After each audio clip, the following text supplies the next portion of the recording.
Alright, I am here. I was looking for Peko as well, but she's hidden under the bed for some reason, so yeah, that's Peko.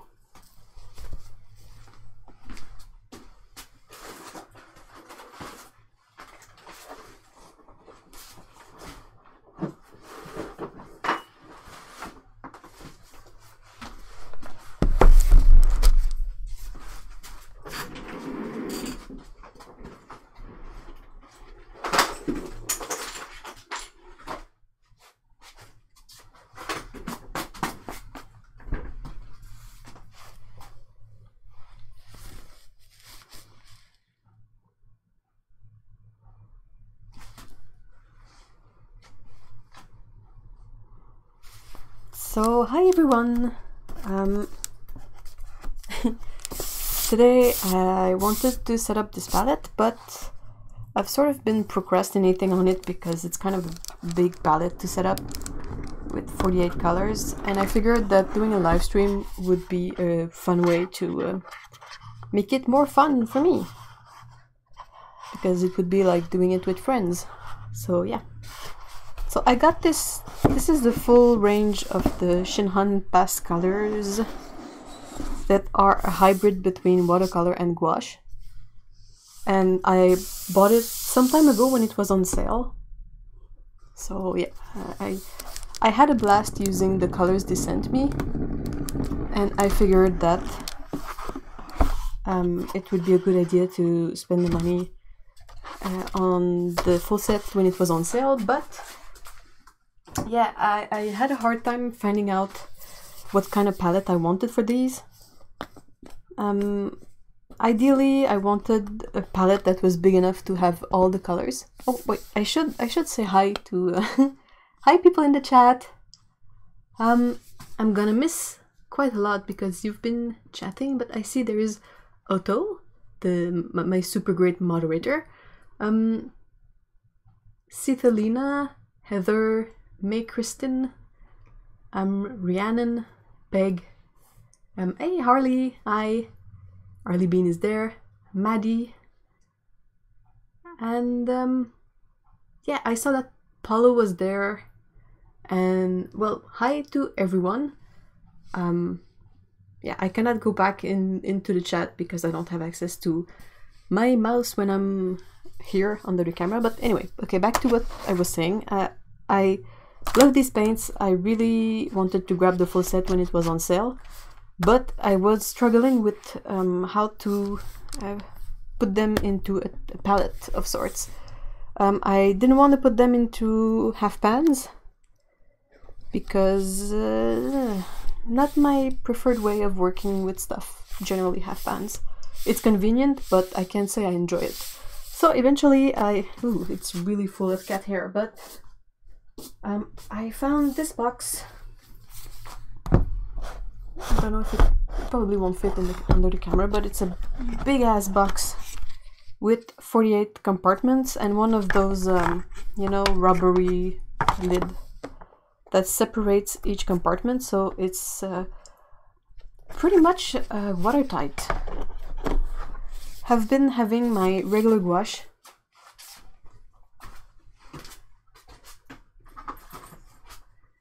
into a very similar box. I think I may have bought the box from the same sellers. And okay, this is going to be a surprise for all of us, but oh no, they've gone moldy. Okay, yeah. I used to have no issues at all with leaving my paints in there, like for months. And then one day I decided that I was gonna let them dry out completely. And then this happened. Yuck! Horror story! It's a good sacrifice for science, I guess. Yeah.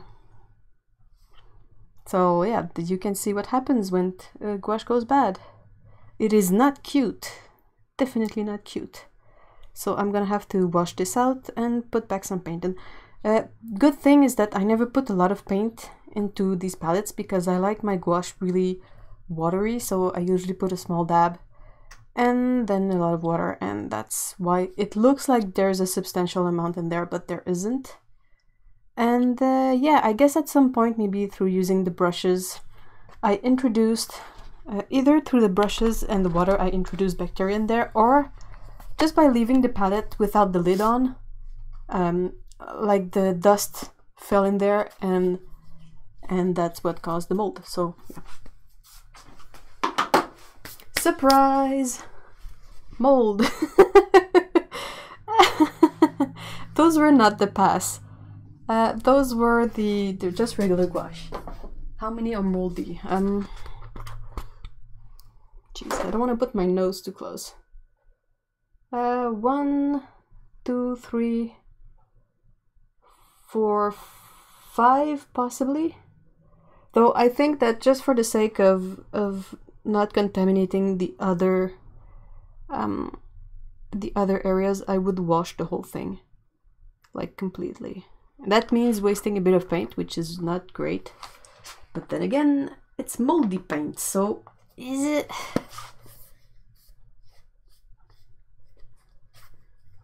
Put cadmium in anything and it won't mold. Yeah, but no, thank you. Okay. I think... is it the M-gram gouache that molded mostly? No, it seems to be a mix of... Could be mostly M-gram, mind you. Yeah, that could be why. So anyway, I was able to keep the gouaches in this set as long as I kept it closed, and literally I was able to keep them good for months. It's only after I decided to let it hair dry and then put the lid back on that they grew mold. So anyway, I'm still going with my idea of putting these into the palette you saw, because I feel... What is this? Oh yeah, that was on the packaging. I feel like this is the kind of box I will use to... No, I will not try to use moldy paints. Come on, guys. No, you don't... Okay. Not to be... Okay, this is not... I'm not being mean. I'm just really passionate about this stuff. And acrylic gouache, you do not keep wet. It's probably doable, but why bother? This is basically acrylic paint. So if you really want to keep your acrylic gouache wet, find a way that people keep their acrylic paint wet and do the same thing with the acrylic gouache. It should work. But I still believe that the best way to use up acrylics and acrylic gouaches is to just use them from the tube when you need them, because they don't keep. You cannot re-wet them. That's not what these paints do. Okay, so back to this. If I can remove this tray. Okie dokie. Just catching up on the chat.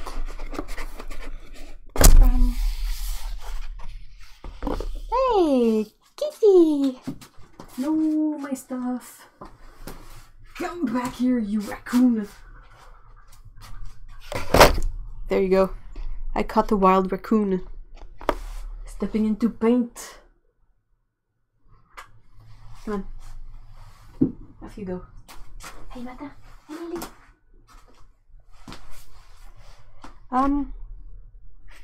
Okay, sorry. Question, how is it different with watercolor? Isn't gouache supposed to be harder? Logic says it's supposed to get less moldy. It's possible that if the gouache had been completely dry, it would have been fine, but maybe it was still a bit moist, and yeah, I'm not gonna be able to... Am I gonna be able to pull out this tray?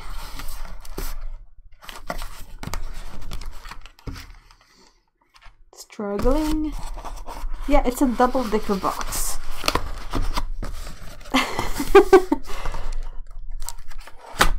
Okay, well, it's gonna stay in there.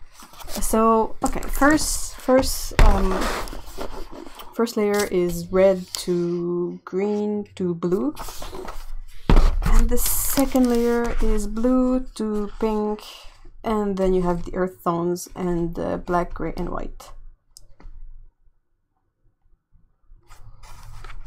So yeah, that's a lot of colors. So yeah.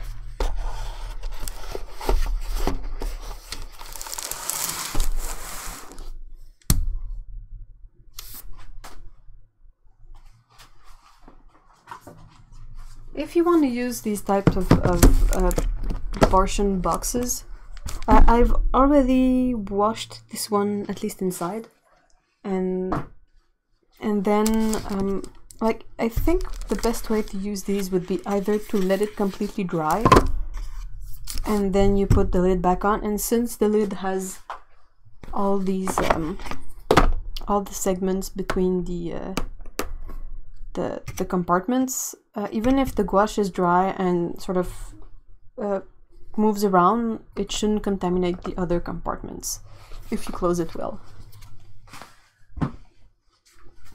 Since my other paint molded, I'm wondering what I'll do. I think I'm gonna settle to just put a minimal amount of paint in there. These are 20 ml tubes. They are quite big, so even if a tiny bit of the paint molds and I have to wash all of this again, it's not so bad. And ultimately, if it doesn't work out, I'm just gonna have to figure out a different palette to work with these paints. If I had the room for it, possibly that using just, you know, any kind of mixing palette, you know, like this. And just every time I want to use a color, I just pour a bit of paint in there. But I don't really have a way of storing these paints to be easily accessible. So, yep. That's why I wanted to have all of them accessible at once in this box. So it's basically 10, 10, 9, 9, and 10. So that's exactly 48 compartments, with 2 being much larger than the rest. Yeah, the thing with letting paint dry though is that you need space to let it dry, and obviously space that is not full of possible contaminants, which is probably why my other paints molded in a very nasty fashion. Then again, if you use the stuff regularly, you shouldn't have any problem. That I've been having my gouache set on the side for a good while for now. So maybe if I had been more using it more frequently, it wouldn't have happened that way.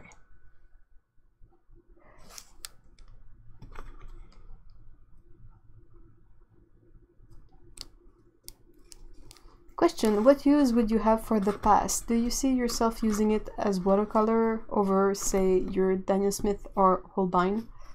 Are they as light fast? They are not as light fast, I'm pretty sure. Then again, it depends on the color. This is alizarin crimson, so possibly not the best indicator of anything. At least the documentation is pretty good. Like, they give you the information, you don't have to look for it. So their highest degree of lightfastness is 4 stars and the lowest is 1. Colors like the very neon ones, like rose, and this yellow orange is this super neon color, and possibly this lemon yellow, which seems to be really neon, and linden green. Like, the more neon a color, the less light fast it will be. It truly varies. For some reason, their white is not... It's a normal degree of light fastness. Hello! Hello, kitty! They want to eat again, so they're bothering me. The vermilion hue for some reason is not very permanent. There doesn't seem to be a lot of very permanent colors. I can see cobalt green, cobalt blue. In that regard, I think they are closer to gouache in terms of lightfastness and permanence.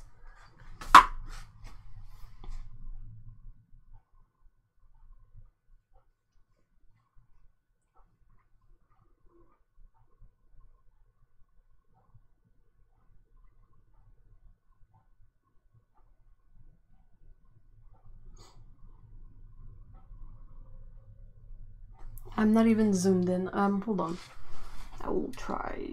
Whoop. This is actually, I'm just manually raising the. Sorry if that's a bit wobbly for you guys. Just resetting the camera. It's a bit more distorted, but maybe you can see more that way.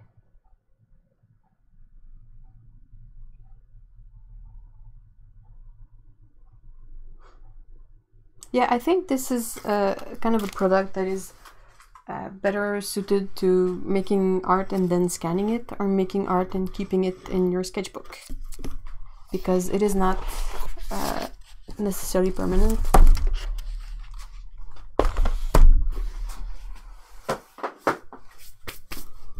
Okay, so I'll get started.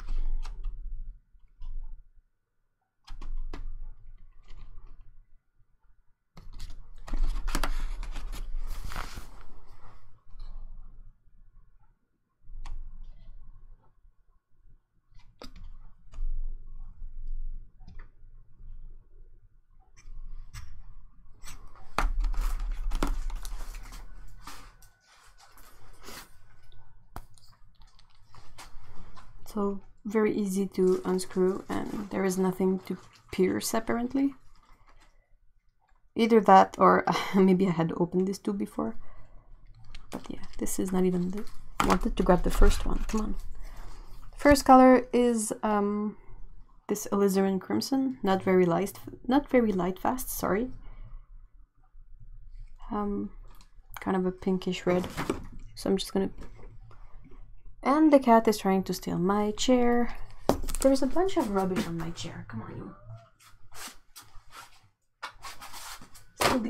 Steal the other chair. Hey, kush, kush. Yeah, I will swatch them if that doesn't, if it doesn't take me forever to put them in this palette. So just a tiny blob, and if I need more, I can grab the box and add more.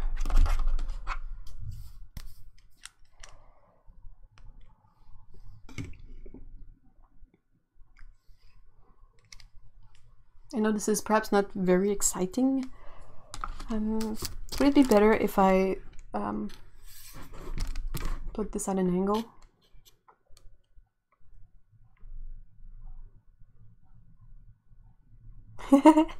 We want swatches. Yeah, okay.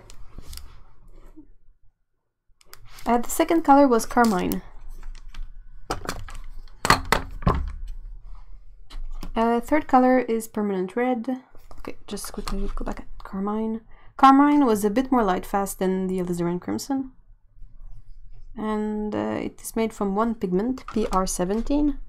Alizarin crimson was normal light fastness, and it is made from PR83 and PR122. PR83 is the known pigment for alizarin crimson, and it is not light fast, so that's why.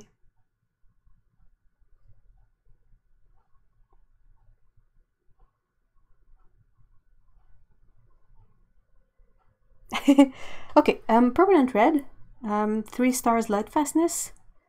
So is that good? Oh, okay, that's the high degree of light fastness. Sorry, paint. It is made from PR112. I will go, I think, like this, like in a zigzag, and I will try maybe to have white and black in these two larger compartments.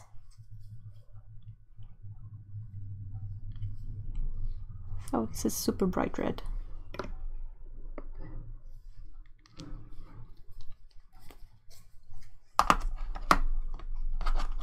Oh yeah, this one is named bright red. It is normal Lightfastness, and it is made from B, like bright, BR1 and PR48:1. BR usually is for neon dyes, so I expect this one to be really in your face red. It's a bit bubbly.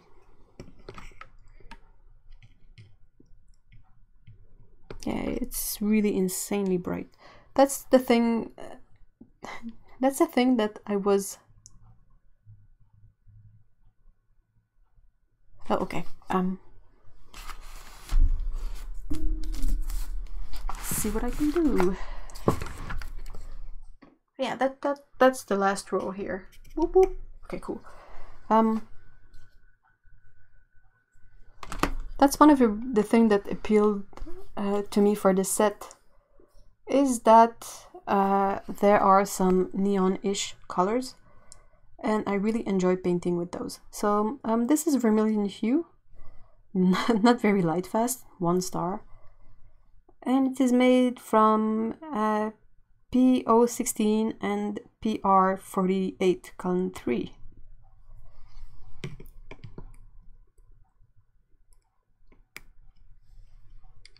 Loop. Some are a bit more liquidy and some are a bit more like a paste so far.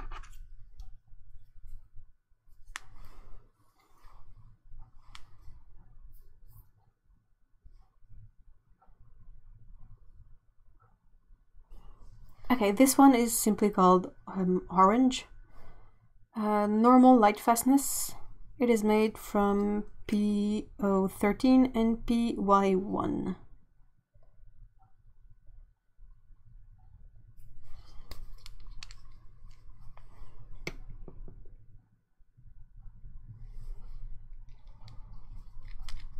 I'm really looking forward to the next color because that one seems insanely bright. Not that these are not bright, but this one, if it's anything like the swatch on the tube, it's gonna be blinding. Okay, so neon, so not light fast, not a surprise. It is made from PY83 and a fluorescent dye, BR1. Are you ready? Neon! This is so bright. This is so pretty. And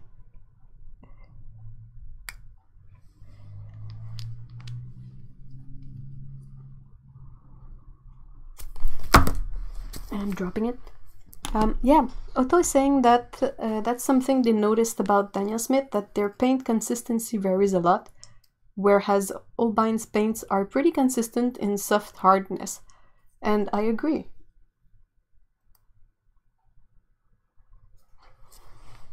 Yeah, this one is insane.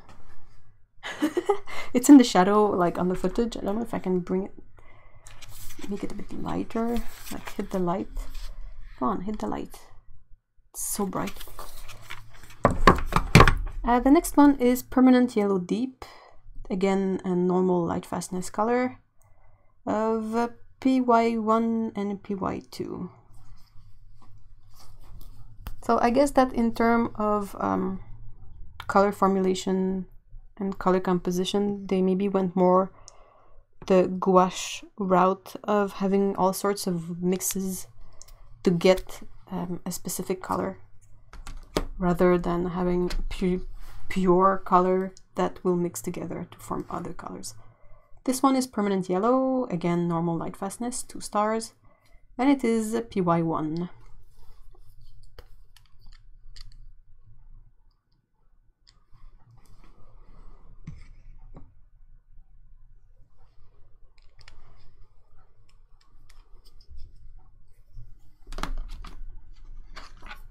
Okay, another super bright neon one. Lemon Yellow. Not light fast, so it's going to be blinding again. but oddly enough doesn't seem to have any fluorescent dye in it. It just says PY 147 as a pigment. Yeah, that's really bright.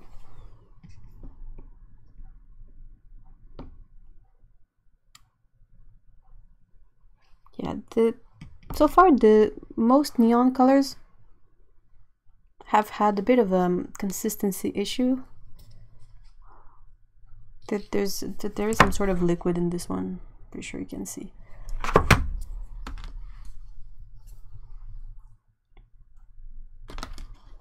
Okay, for some reason our next color is jaune brillant. Normal Lightfastness, made from PO20 and PW6. Is that the same formula as the Holbein Irodori coral color? No, that's PO36. Okay. Question, that logo on the back of the tube, the circular one, what is it? It's on lots of paint, but I can't read it. Too farsighted nowadays. This one, this is ACMI AP. It says Art and Creative Materials Institute certified. Conforms to ASTM D4236.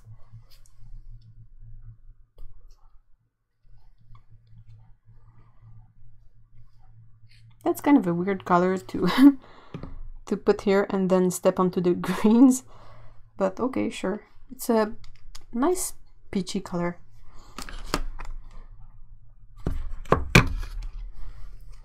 Next one is Linden Green.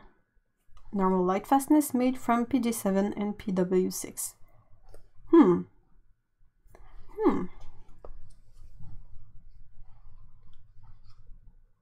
It's kind of really bright for being made with these two colors. Like PG7 doesn't lighten up that yellow usually. It's super bubbly again. What's with the bubbles in these? Come on. I'm gonna try to massage the tube.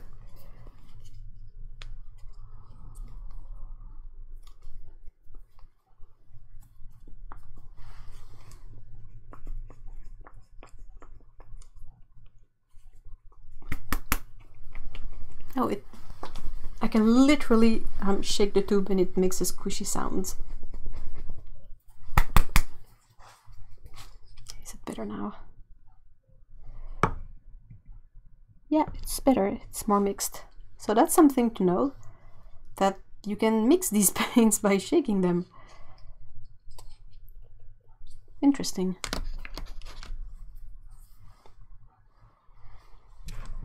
So yeah, you can see some of them have like liquid. It's really clear. Like it's not yellow as gum arabic tends to be, so I'm not sure what's up with that. Oh, this is light green. It's not very light fast. It's PG7 and PY3. Usually these colors are not a problem in terms of light fastness. Like I don't think I've ever heard of a PG7 that wasn't light fast.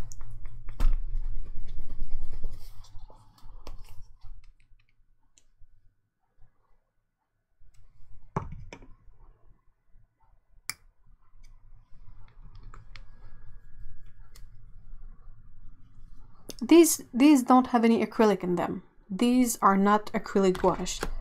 These are hybrid watercolor and gouache, which is not the same thing. These you can re-wet. They can dry and you can re-wet them. Acrylic and acrylic gouache you can't. Okay, this one is greenish yellow. It's normal light fastness. So far there's been a lot of normal light fastness. Oh, interesting. It's PG8. So that's Nitroso Green, the super awesome pretty green that White Nights has, and PY17. Boom, shake, shake the paint. Boom, shake, shake the paint. Yeah. It's kind of an olive greeny color, but the next one is named olive green, so what's up with that? But I think mixing the tube really works well. So far I've tried it for two of them, and they came out like a really nice consistency. Okay, this one is olive green, again normal Lightfastness, and it is made from PG8 again, PY1 and PO16, so a green, a yellow and an orange color.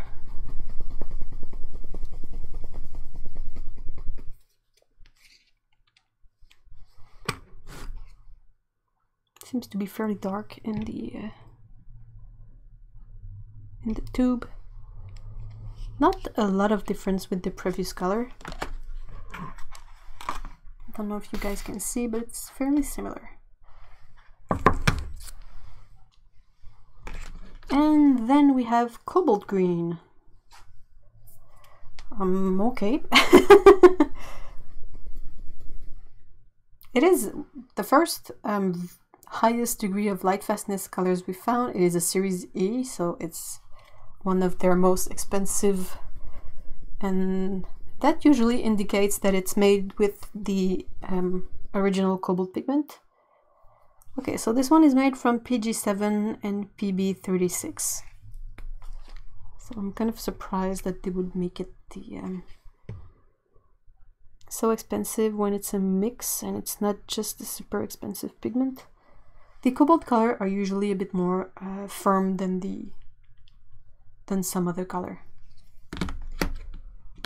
Okay, and the next one is sap green.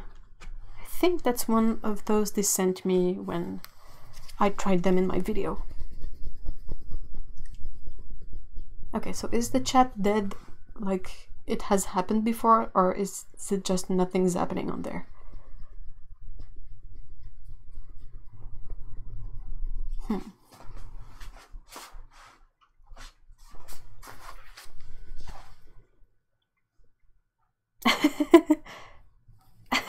Okay, you guys are there, fine. Okay, I was worried because it has happened previously that the chat just froze, and like you guys were still chatting and I didn't see any of it, sorry. And yeah, I just want to make sure that's not the case.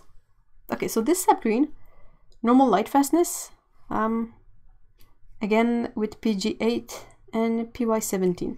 PG8 is a really pretty green, but the problem it has is that it's not the most Lightfast one. I'm a bit surprised to see it in so many of these colors.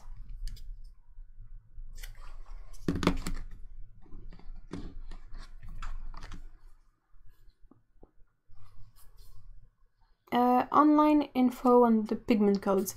Hold on.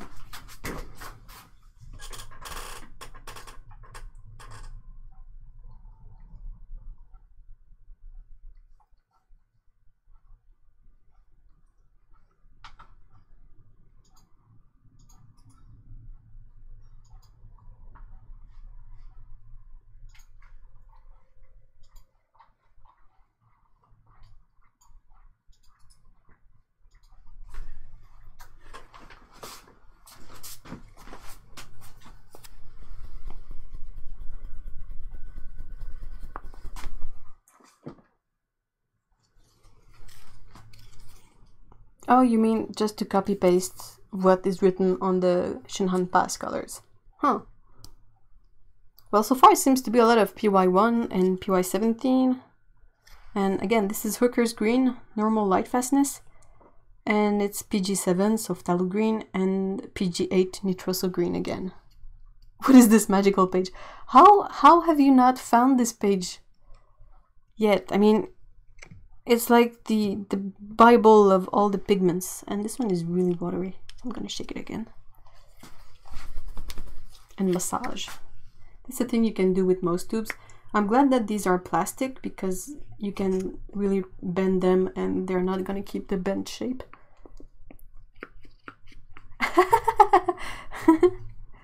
Yeah, that website is my #1 reference when I'm looking for like what is a pigment. And you can even see like who sells it, in what format, is it light fast, how, like what happens when it's exposed to light, does it go darker and does it go?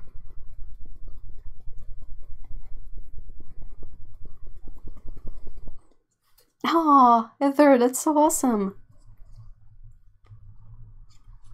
Yay.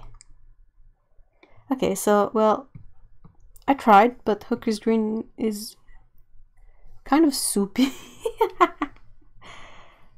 Oh paint. Okay, next one, Viridian Hue. Wanna bet that it's PG-7? It is PG-7! Hey, what a surprise! Who would have thought? Viridian Hue, that's PG-7. Never seen that before. Hey, Carria, hi! And Mickey. Hi, guys. Well, hi, gals, in this case. Oh, it's so super dark. This one is gonna be super intense. Look at that. Okay, that was Viridian Hue. Next one, Shadow Green. I'm so sure it's not gonna be Perylene Green, yeah. Usually Shadow Green, like coming from Holbein, Shadow Green is usually that beautiful Perylene Green. But this one is, well, it's a series D, huh? Could be.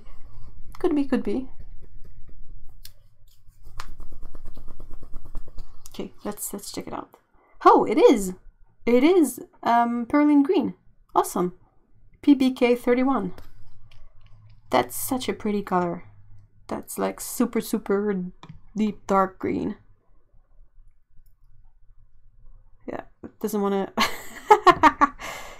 doesn't want to let go. How many colors I got? This is the full set of 48. Okay, next one, Compose Blue. Normal Lightfastness. It says Phthalo Blue, PB 15:3 and PG-7. Huh, okay. No white in it? So that's basically like turquoise color. Oh, there's just one more handmade paint left in the shop. Yay! I've been working on orders all morning, like packaging and painting little bird cards, because I haven't had any in stock for a while. Oh, I'm glad. Yay. Okay. Okay, back to the mixing. Yeah, these are great paints. Like, so far, I'm really excited about the color choices.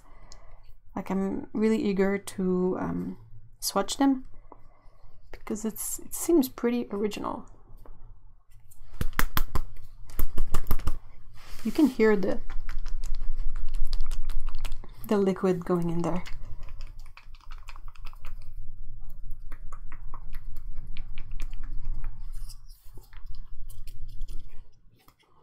Okay, let's give this another try.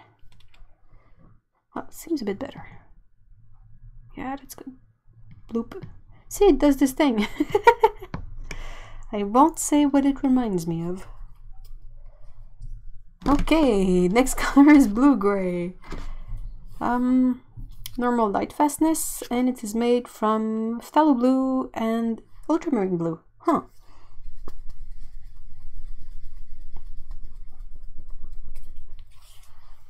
This one is not making any water sounds, like the previous color did.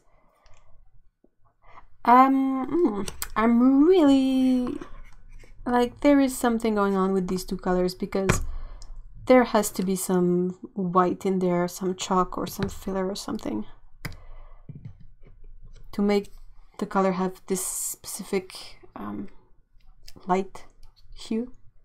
Not that chalk is a bad thing, considering this is a hybrid gouache and watercolor, but they don't mention it on the back, so yeah.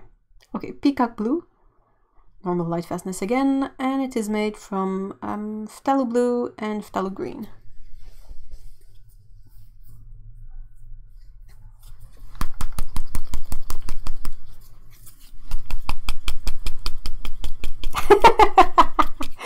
Yep, Fiona.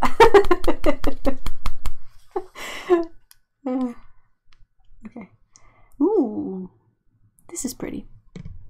See, this one doesn't have any kind of chalk in it or anything to make it more opaque and more light. It's truly darker than the other two. Last color of this first tray is cerulean blue hue. Normal lightfastness.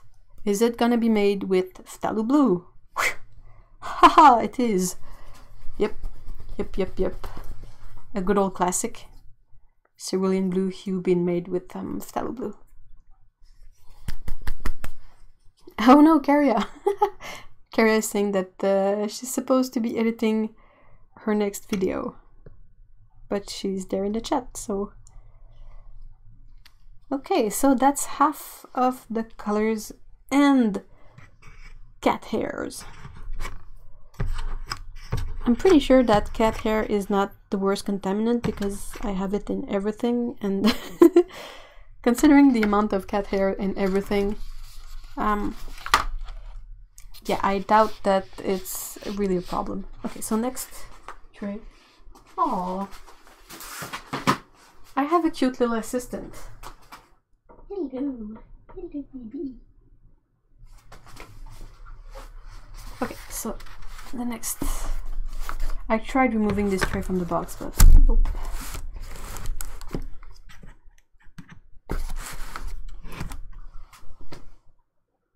Almost...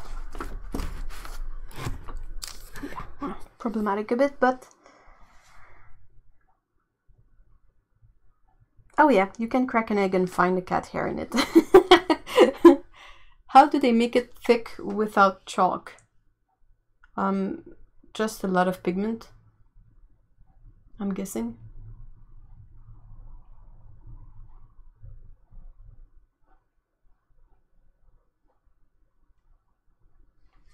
Okay, so first color here is cobalt blue hue. So we had cerulean blue hue and this is cobalt blue hue. Is it gonna be made with this is gonna be made with phthalo blue as well? Good question. It is one of the most light fast colors in this set, Series B, and it is made with phthalo blue and ultramarine blue, so like this one. Okay.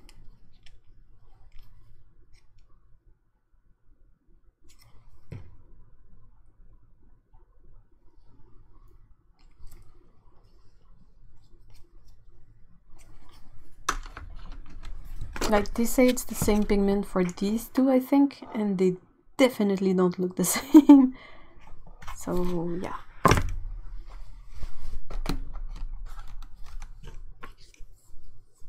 Right, ultramarine deep. It has high light fastness, so 3 stars, and it is PB 29. Anything else would have been really disappointing.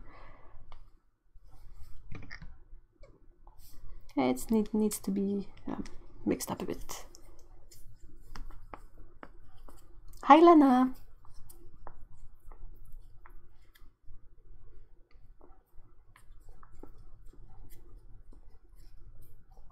There are often a type of clay you can add in gouache.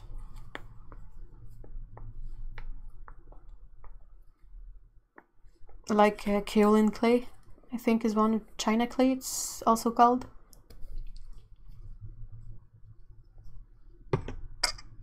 Yay, cute sound. Yep. Yikes. It is super deep, but is it gonna be that good on paper? Next color is Prussian blue. Normal light fastness, and it is made with PB27 again, thankfully. Ooh.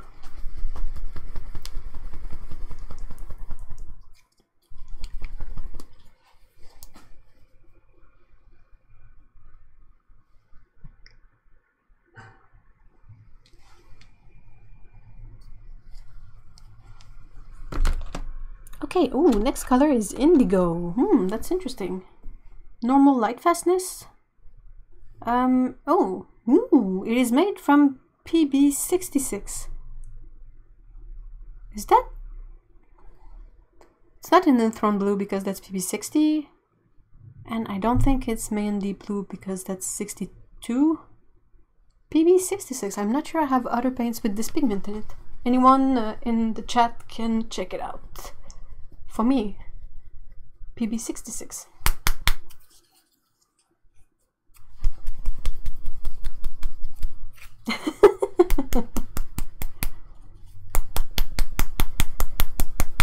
I think talcum powder is one of the things you can put into a color to have gouache.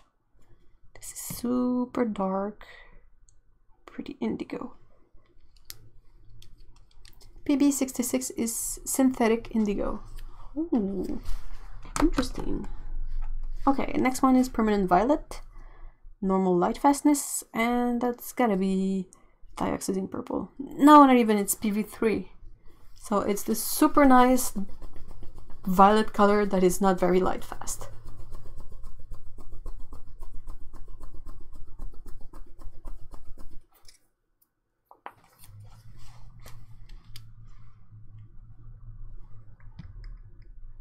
I think White Nights has a PV3 violet as well. It is really pretty. Our next color is Heliotrope. Not very light fast. I think this one has some neon in it. Oh yes, it does. PW6 and BV11 colon 1. So a fluorescent dye. I'm just gonna move a bit because this lid is much higher, and I'm gonna push it back when I get to the last. It doesn't seem to be super neon in the tube, but it seems to be really nice.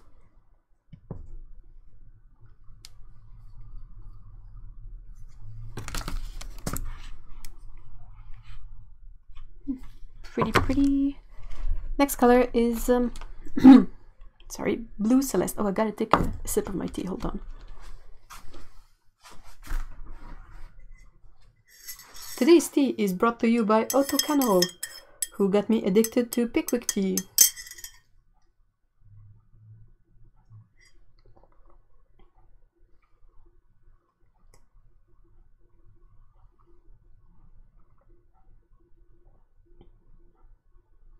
This is a black tea cinnamon.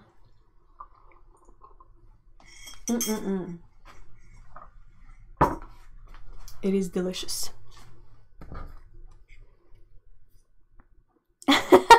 Oh, you bought me more tea. Thank you so much. Tea is awesome.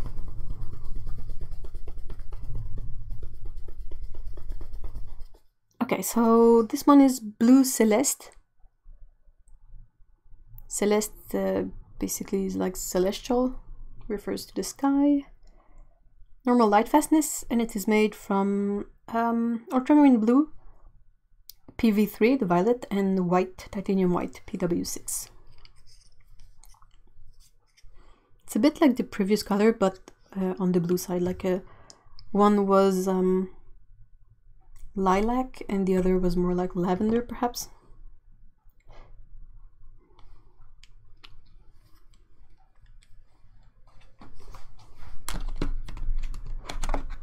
Next color is Red Violet. Not very light fast. It only has one star. Oh, it has a fluorescent dye in it, so it's gonna be pretty intense. So it's PR81 and BV11.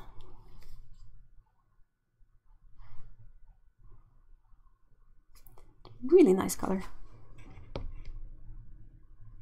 Yikes. Decided to come out all at once. Oh, the next one is a lilac color. It's normal light fastness, and it is PR122, which is like a magenta color, and PW6 white. Oh, this one is really watery inside.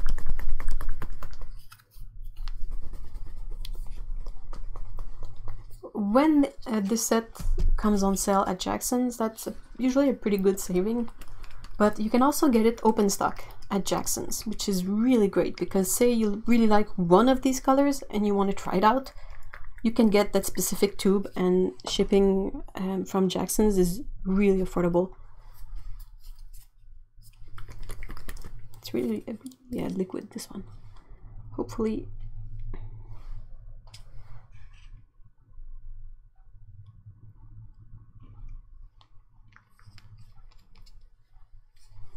The next one is Opera, which I'm really curious about because you got pink here that seems even brighter. But I haven't seen a lot of colors that are brighter than Opera pink. So Opera and pink.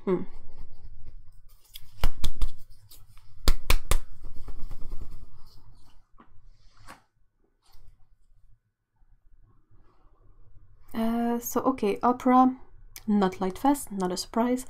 Made from 2 fluorescent dye. One is BV11 column 1 and BR1. And it's gotta be so super bright. Oh my gosh, it is neon! Ah, my eyes! I love this color. Oh, it is super liquidy. No, what's with neons being like liquid? Stop that. Hi, Geckonia. Yeah, good timing. Dan is asking what's what flavor? What's the box? Is it the tea or the paint? Flavor of the paint. I am not sure. Should move this a bit down.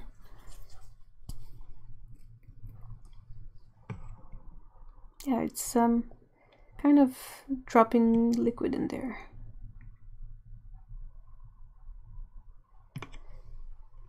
Making a mess. Okay, then we have Otto's favorite color, brilliant pink. Normal Lightfastness. It is PR209 and PW6, so a red and a white pigment. Oh, hi Malvina!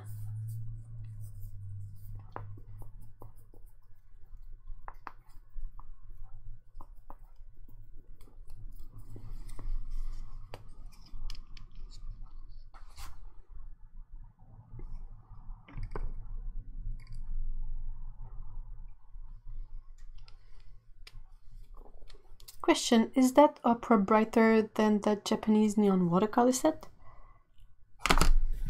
Hard to say. We'll be able to compare after I've swatched it, I think, because I still have the swatches of the Lumi accent set. So that was bright pink. Next we have shell pink. Normal Lightfastness, and oh, it is made from PR48 column 3, PO16 and PW6. Those colors need to have warnings on them, headache inducing. Yeah. I'm not sensible to that, but I can see like someone who could be. Like there is an unprecedented amount of neon going on here. Like there's the yellow, this orange, this green is really bright, this pink is just insane, and I still have another pink here that will probably be really bright. Shell pink.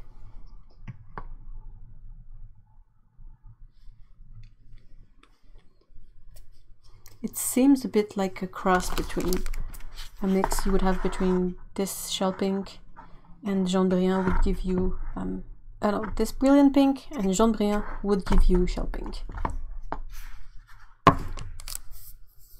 Okay, next is the super bright pink.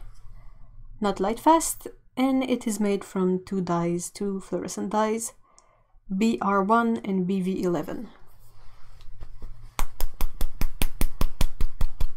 Oh no, Dan. Dan's internet is not great. Okay, oh, it's gonna be pretty interesting to see these 2 colors next to one another, like that. Ooh, it's even worse. It's even brighter. What? Oh, it's also very liquid. What's up with that? Oh well, it is what it is. Whoa. Okay. That's insane. Yeah, usually BV or BR. I am not sure what the B stands for. Pretty sure that the R and the V stands for red and violet. But they are usually the pigments that make it neon. Hi, Dread. Oh, hi, Ariel. Nice to see you here, too. Okay, next one, we're back into the very normal range of color with yellow ochre. High Lightfastness, and it is made from PY42, which is great. The real test is going to be burnt sienna. Is it made with red pigment or brown pigment?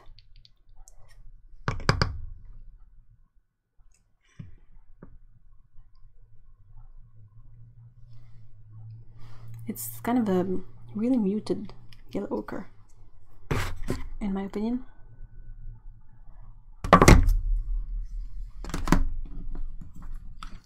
Yeah, maybe B means brilliant. That could work. Or bright. Yeah.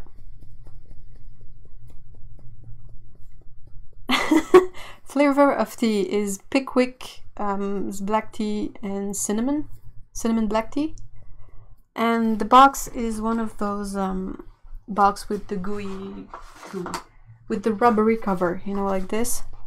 Except that this one has 48 compartments. I got it from AliExpress. Okay, this raw umber is highly lightfast, and it is PR101.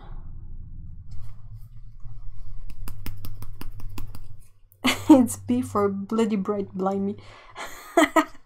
Okay, could work. It's raw umber. Raw umber, really? That's more like raw sienna, right? Oh well. Yeah, that doesn't strike me as a raw umber color. Raw umber is usually like almost green. I'm not sure what's up with that, but here we have light red, 3 stars, so high lightfastness. It is made from from PR101 and PR60:1.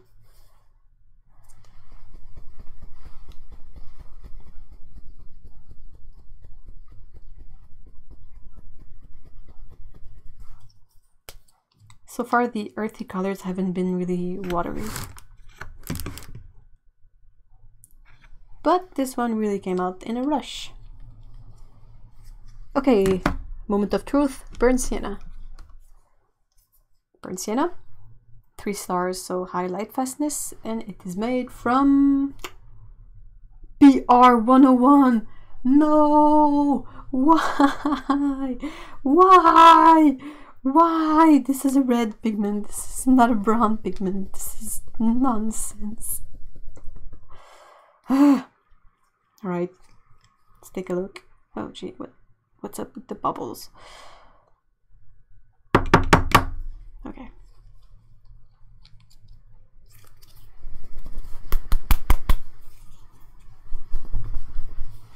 Yeah, Turner Acrylic gouache is really nice. Mostly, beware that the Japanese range has like a strong texture to it on purpose. But if you want to have like super smooth, flat washes, you're better off with the regular range and not the Japanese range of Turner's acrylic gouache.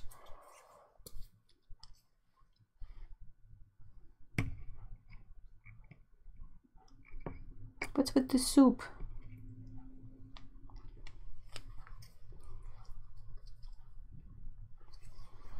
Okay, so how do I... I'm gonna put brown red here, then yeah, okay, brown red, burnt umber, still on camera, okay, Van Dyke brown, sepia, and then did I miss one? Okay, this one here, okay, no, brown red, burnt umber, Van Dyke brown, sepia gray, and black and white.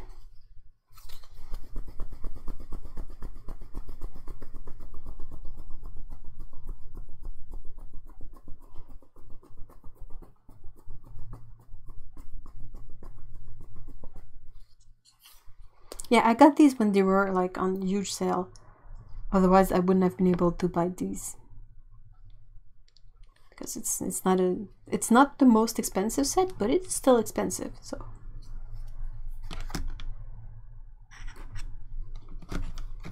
Oh, I forgot to mention brown red, like 3 stars, so high Lightfastness, and it is made from, ooh, that's interesting, PBR 25. That's a really nice reddish brown color. Next one is burnt umber, 3 stars again. What is going on? It is made from PR 146 and PY 98. When usually burnt umber is made from PBR 7 as well, so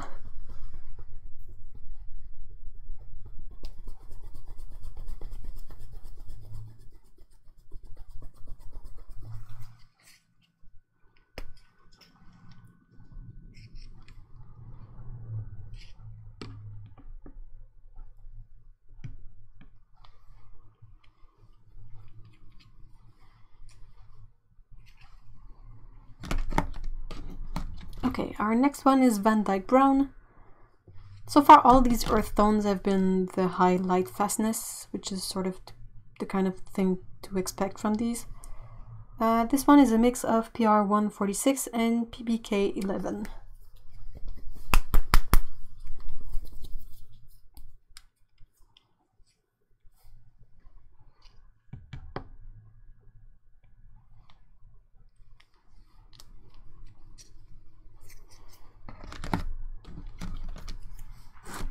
I'm gonna move through the area here. This one is Sepia. Again, 3 stars. It is made from PR 101 and PBK 11. One thing I've noticed though with these is that so far none of, whoa, and all the water came out. None of these have had more than 3 pigments, which is kind of nice. Well, that at least based on what's written on the tube.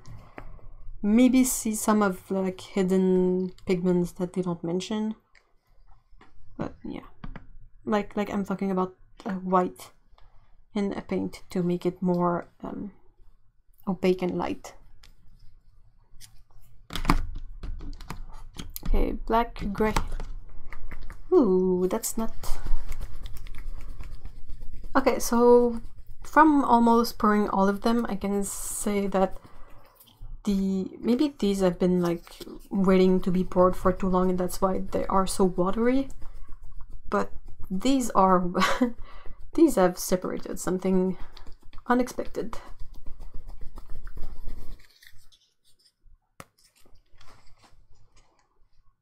It's a kind of a light gray.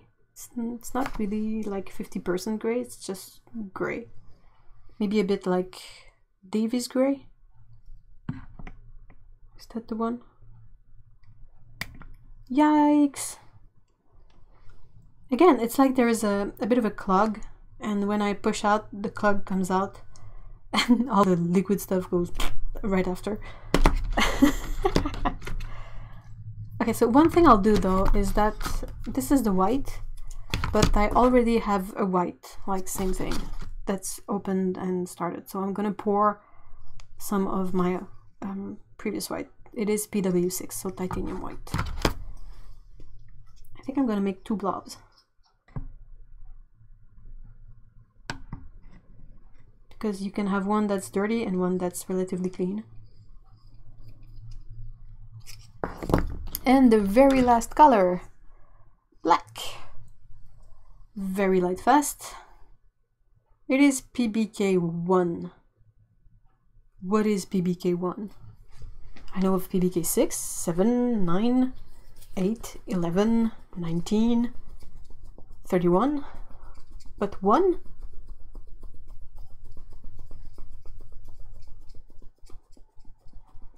I don't think the separation is going to affect them. I'll be able to mix them up a bit in the pan. So yeah, well, it's a black paint, so black paint. So that's the full set.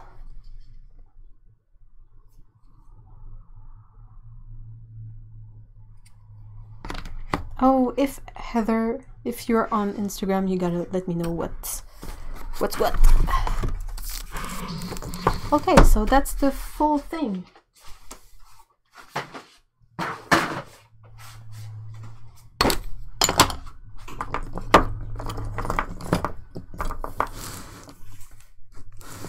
Yeah, you can see that there's a lot of rubbish on my desk. I'm sorry. Okay.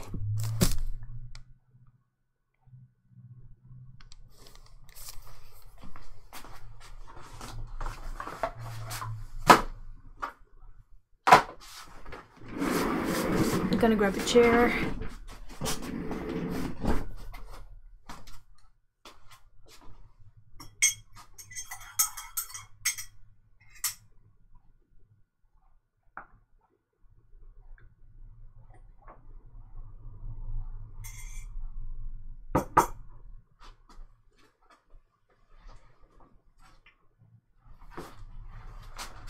I'm gonna be preparing the sheets to swatch by using the same old Fabriano paper.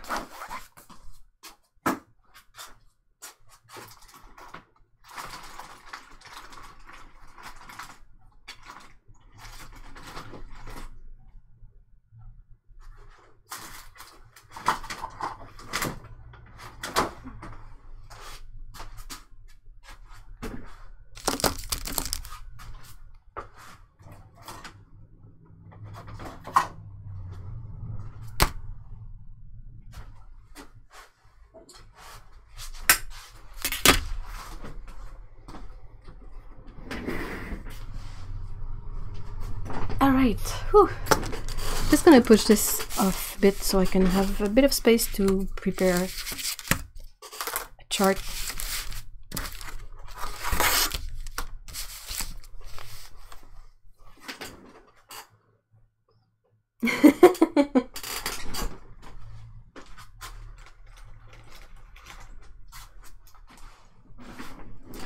Okay, whew.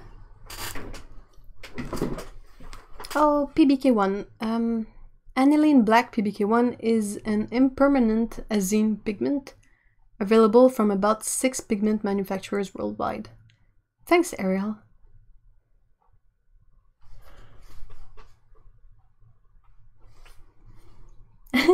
Those colors look so happy in your palette. Aww.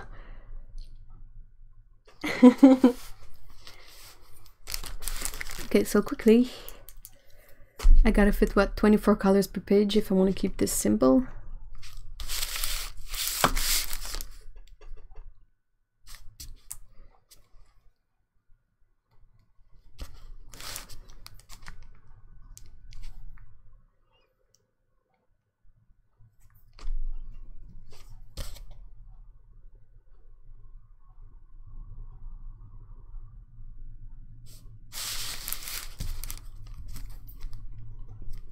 Sorry, this is the boring part of making swatches. It's preparing the thing at least a bit so it doesn't look too disorganized.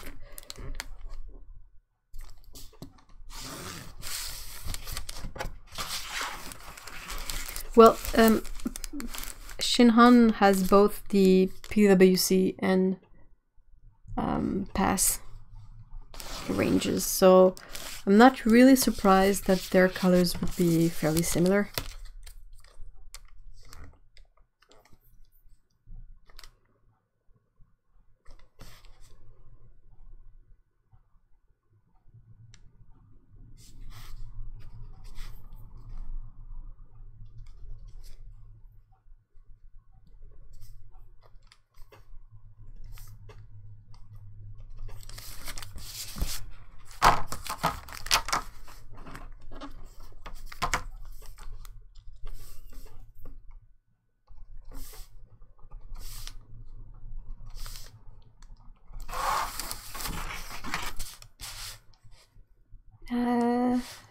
So Sam is saying toxicity of this pigment is not rated. Which pigment?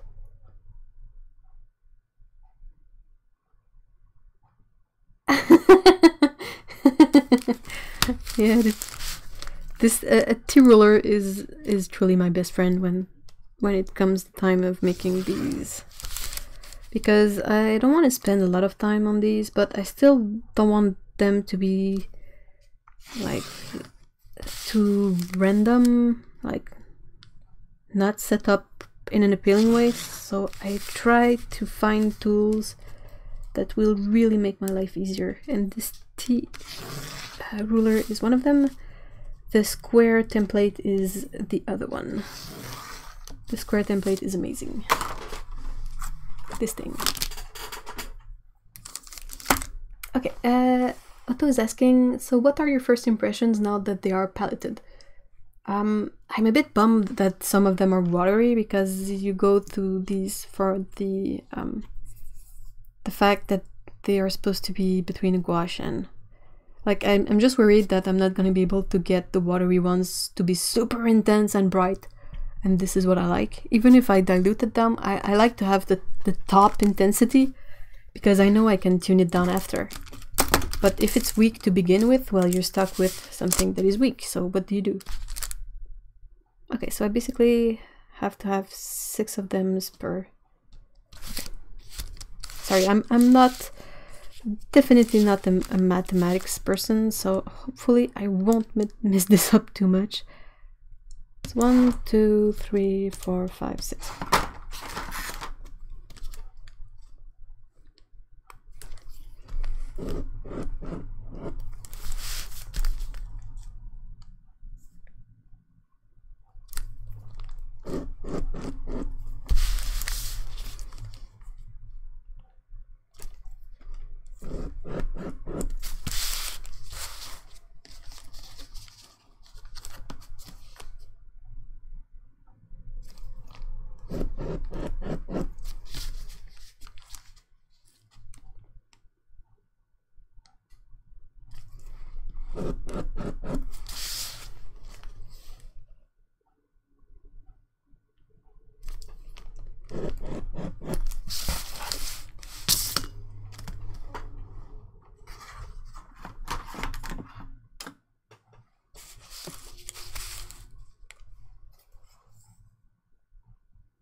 So I used to, if you look at the very old videos, I used to make the color charts really more like just a bunch of lines, a bit like on the moment, and just go with that. But at some point I went to one of the local art stores, and I saw this thing, and I was like, I have to get this. This is gonna be so great. Oh, bye Mary, thank you so much for stopping by. So it's the square. I think Jane Blundell also uses squares for her charts.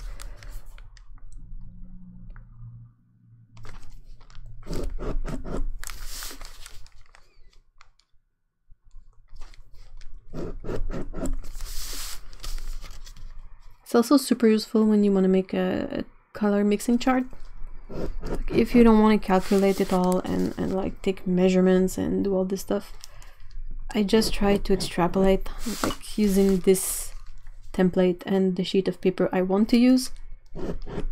Like what size square will fit in there, how many can I fit in, and then I can just like trace a bunch of squares. I don't have to even take the ruler out for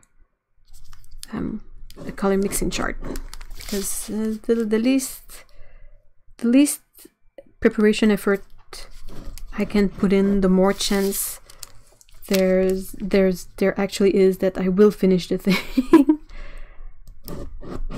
color charts, they take forever to do. Super useful, but whew.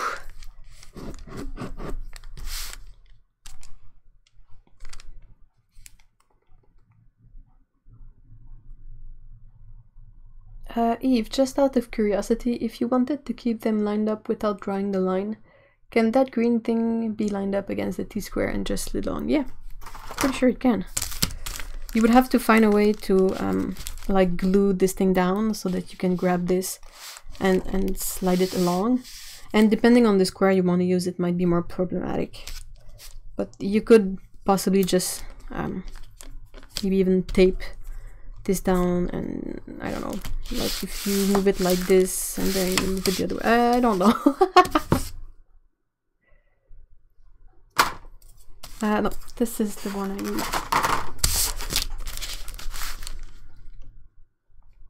So then again, this is for 48 colors, so it's quite a lot of squares to set up. And that's gonna take a moment, but by doing it that way, I won't have to redo it afterwards.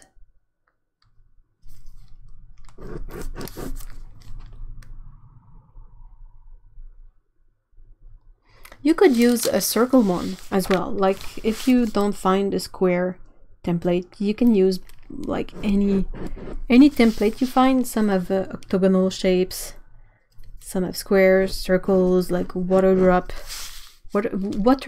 sorry. It's basically just to have a shape that is consistent and that you don't have to measure all the time. Like I don't have to measure like 1 inch across and then 1 inch, and I just have to put down the square template and trace it up.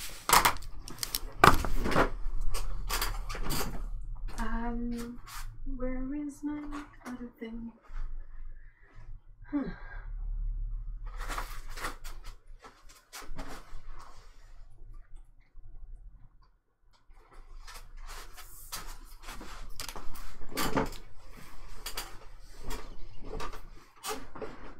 Sorry. Oh yeah, you can make a template out of heavy cardstock and reuse it all the time. That would probably work really well.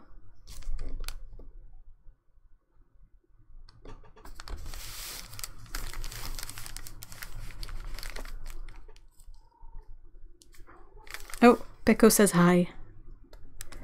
I don't know where she is, but she just says hi.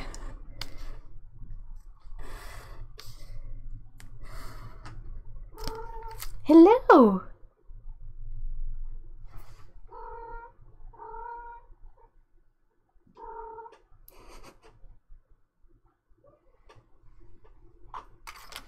you want to come see me? No?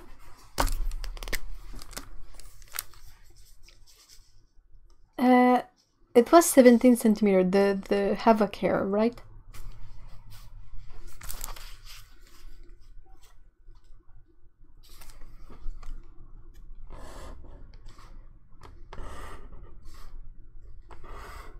And the pen I am using for the black stripes is Kuretake Zig calligraphy pen.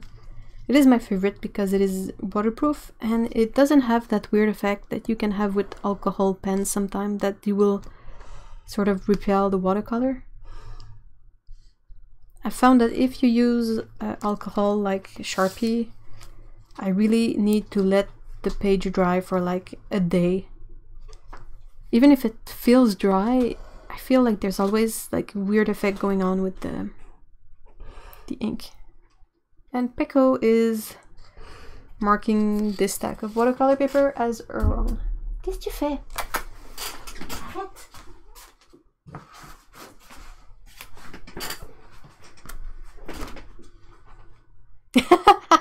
Is that noise how you came up with the name Prush? Well, Prush is actually the name of a tree in French. But yeah, Peko is really good at doing that poo, poo, poo noise. She's back again. She should be napping.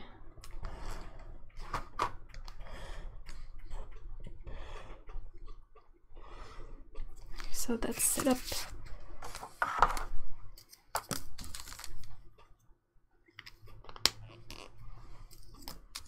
Oh, so Push is hemlock. Cool. Oh, speaking of cool, something not cool, but I don't know if you guys watch this show, but Fox has cancelled Brooklyn Nine-Nine, and I think that's a crime against everything.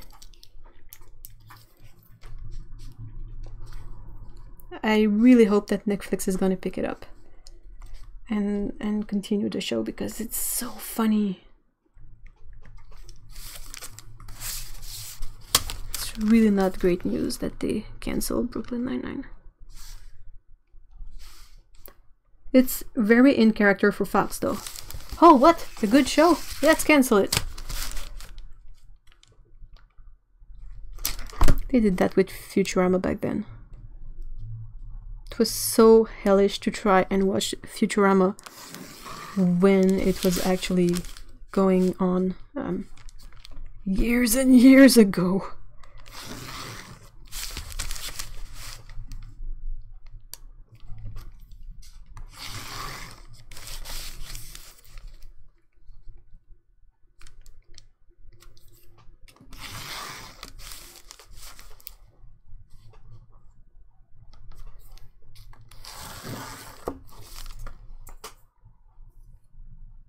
I think hemlock is supposed to be poisonous.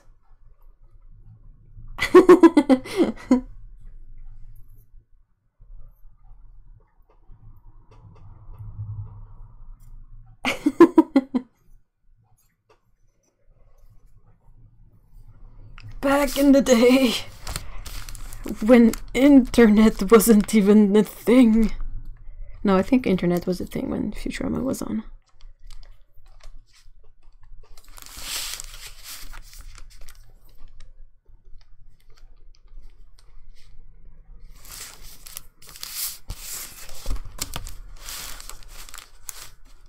I thought Push was some sort of evergreen, isn't it? Or is hemlock an evergreen as well? And I'm just really not sure what hemlock is. It has a cool name though.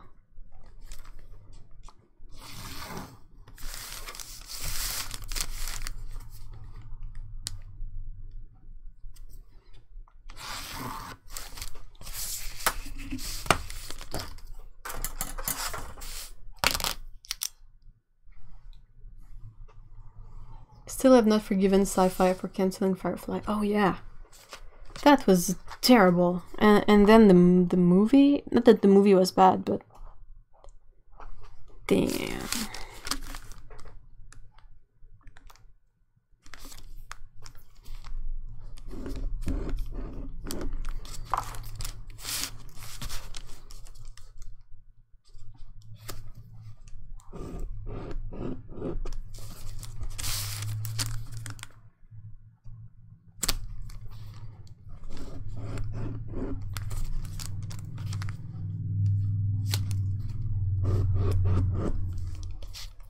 Highly poisonous biennial herbaceous flowering plant of the carrot family Aplysia. Yeah, hemlock is an evergreen. Yeah, okay, good. Well, it's in favor. It's in function of the evergreen that I picked. Push. I was researching what kind of evergreens we have here in Canada, and you have all the basic stuff like the fir trees and the Douglas fir, and I don't know, I don't have the names in English in mind at the moment, but stuff like pine trees and all that. And at some point I saw that we also have Prush trees, and I was like, oh, that's funny, Prush. That's at least something I haven't seen like everywhere, so I figured that I would grab that. I've had this shop for a long time before I started the channel. Maybe if I had started the shop after the channel, it would have had a different name. But I'm fine with Push.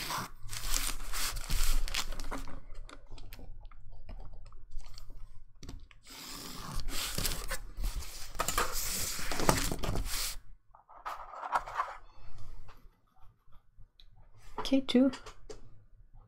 Who is K2?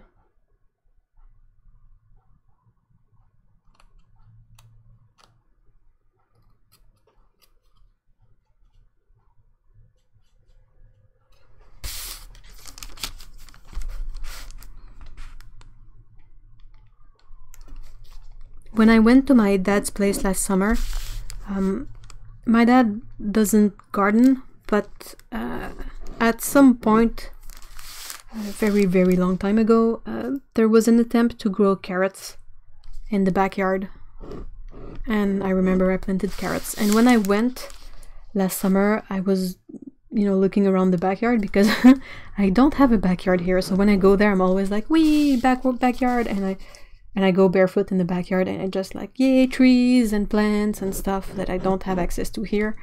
So I'm usually like checking everything. And at some point I look at the spot where we had planted the carrots and I noticed that there are still carrots growing there. Like, I don't know if it's the same carrots that have been regrowing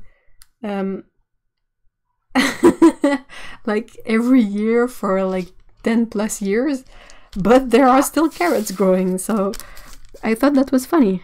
They're a bit weird and sort of misshapen at this point, but it's a carrot. like lemongrass has taken... Is it lemongrass or mint? But one of those has taken complete control of the herbs area. And like the trees are so huge now. It's almost like more trees than backyard. I really like it. Oh, yeah, character in Rogue One played by the guy who played Wash and Firefly. Oh, poor Wash. He's got the Sean Bean curse.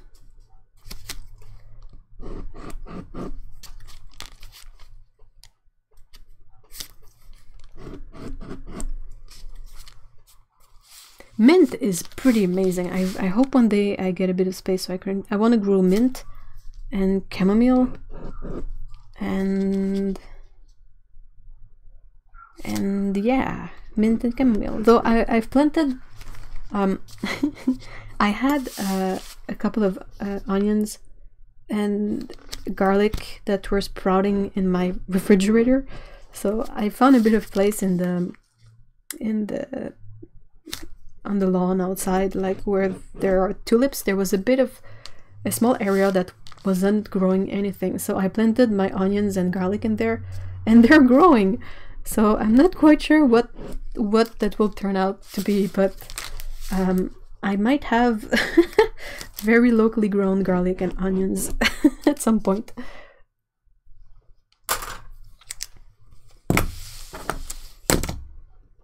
I need the little cardboard. Oh, there it is.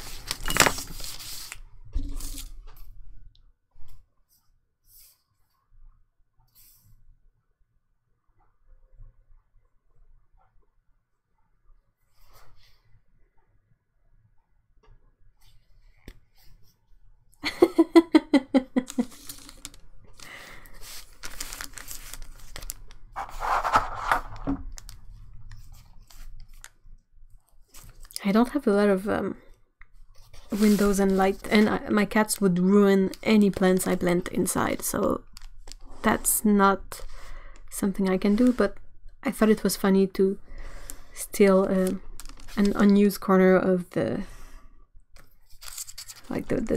area outside to plant my stuff, even if it's just, you know, even if it's just to add a bit of greenery outside. And I felt sad just throwing these away. They just want to grow. And I was like, aw.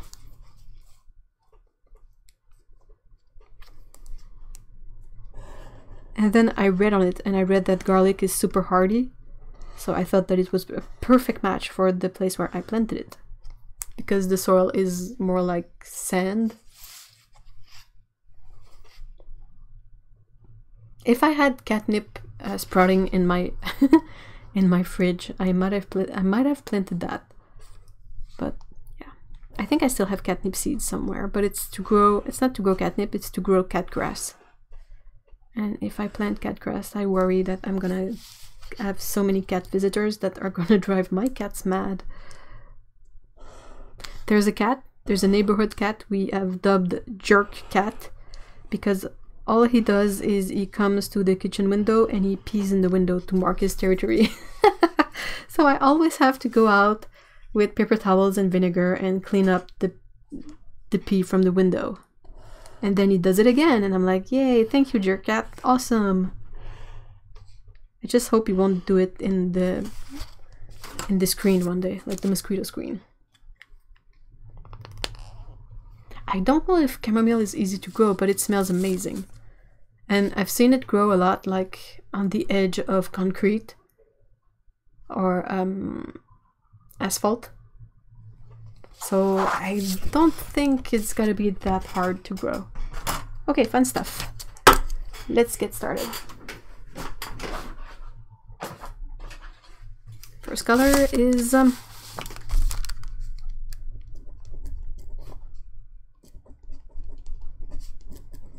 alizarin crimson.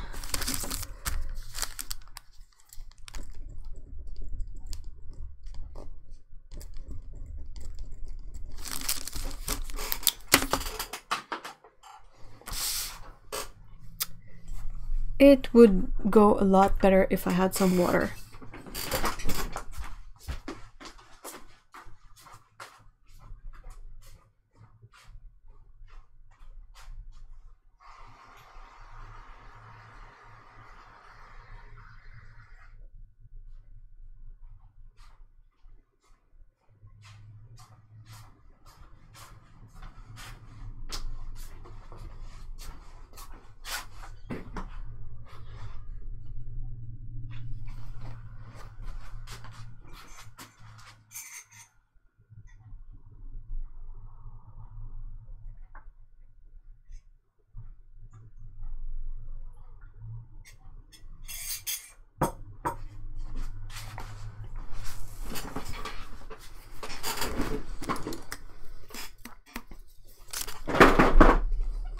Oops.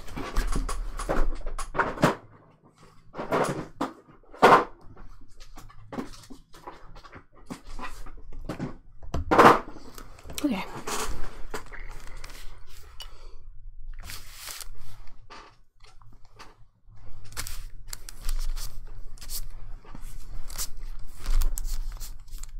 I'm just pre-wetting the square roughly, and then I'm gonna grab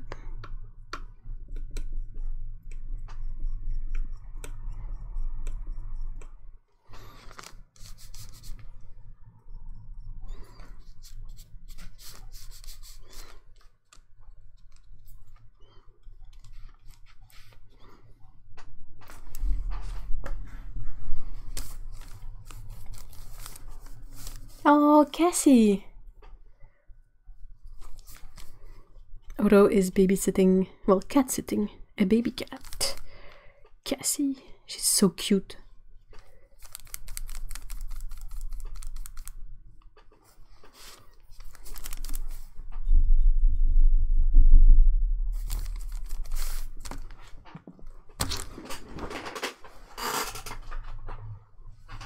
Aww. Hello, Cassie.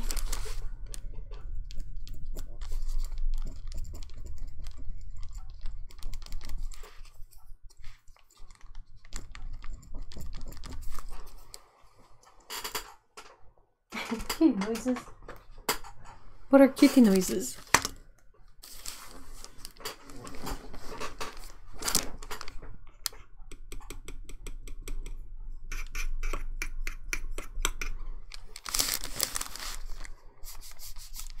Oh, I forgot to pre-wet the square, but I think that might be the better way to go about this if I want to see the full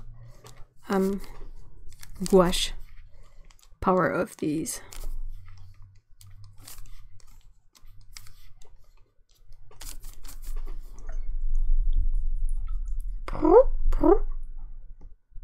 Sounds like a pigeon.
When you swatch out paints... Oh, bye, Carria. Good night, good nap.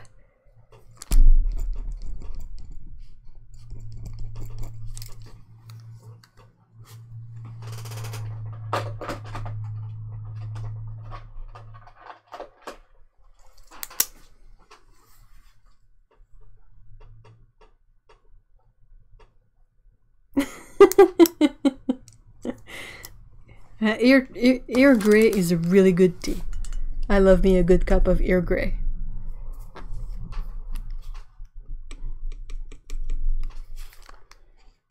Ooh, pretty. These colors are insanely bright and loaded with pigment, even if it's the non-Lightfast type of pigment.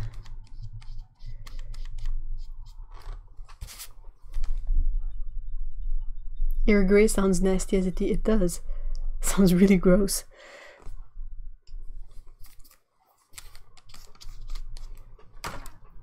I'm struggling with washing my brush completely.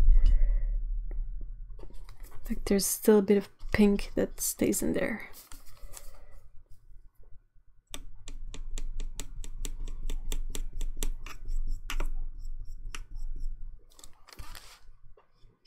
Ooh, that's bright.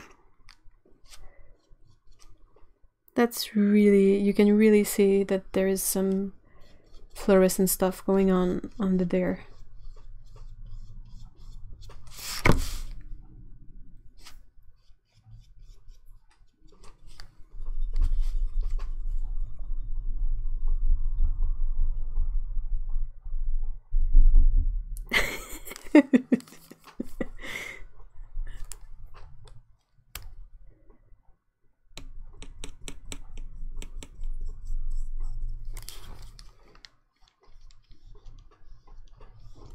This is a really pretty shade of orange. I always think that vermilion is red, but it's truly more of a deep orange color.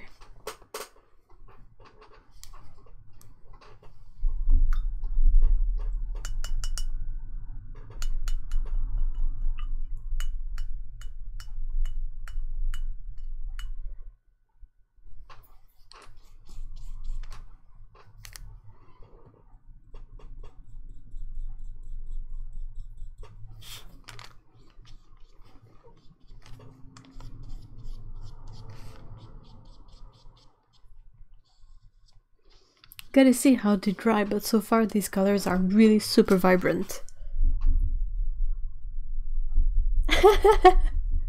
What are you spending money? Oh, on Amazon. What are you buying, Destiny? Is it more art supplies? Okay, the next one. Oh, forgot to write down what the paint were. Jeez, the fun bit is painting, not writing down this stuff. Okay. So yeah, I'm always curious when I see like the number codes that come with the colors.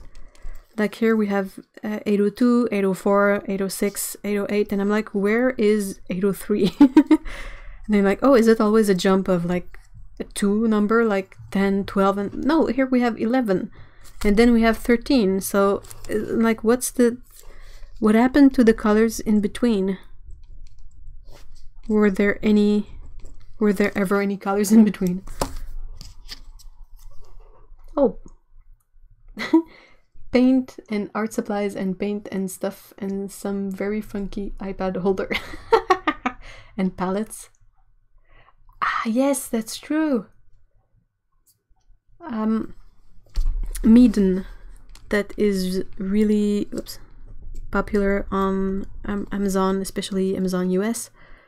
The company Meeden that has I keep making typos. Okay, I'm gonna write this stuff. Permanent yellow deep.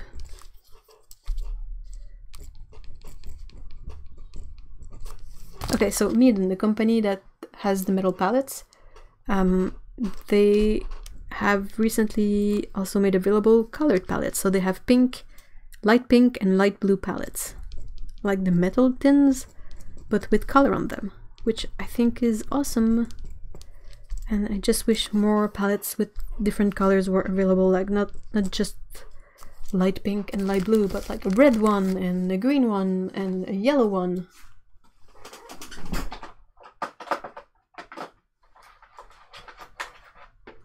Because when you have a few of those, it's sort of impossible to remember which is which.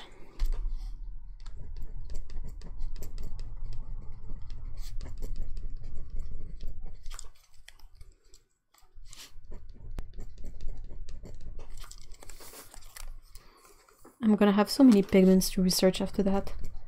Like, I've never heard of PY 147 before.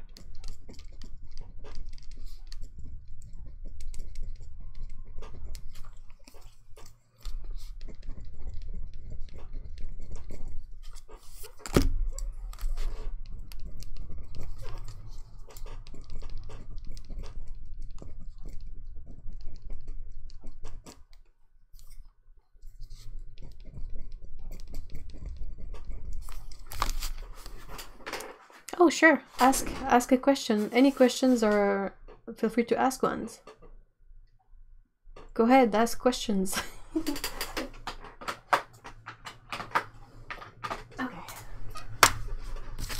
More swatching. So I did 1, 2, 3, 4, 5, 6. Okay, so this is the super bright one. Love this color.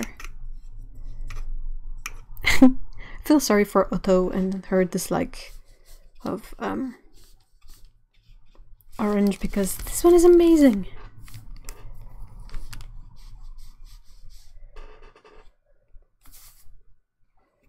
Oh yes, yes, yes. That's good. That's perfect.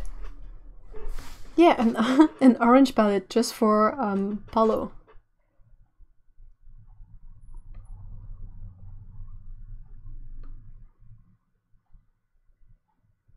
Does anyone know the difference between Quill series and Raven series? I don't know what the Quill series is about, but the Raven series is fake squirrel. And it's in a quill format because it has this... The quills are named quills because they used to be made with quills. You know, for this part, that's what makes it a quill. It's, I think... Correct me if I'm wrong, guys, but it's the fact that they have this... Now it's plastic, but it used to be truly like part of a porcupine quill, I think. Or anyway, they would cinch the hair with this type of like a plasticky, not plastic, but a substance that today is plastic and with the metal filaments. But the Raven brushes are like that as well. Okay, so PY 147 is polycyclic anthraquinone. It's a semi-transparent, high-strength green shade Hansa yellow pigment. Huh, that's interesting.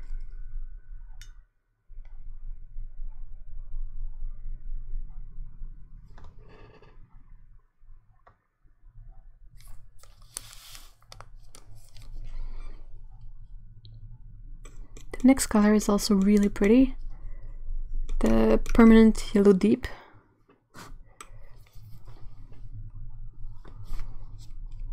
Wow, that's so intense. Okay, I always like really put a lot of paint, but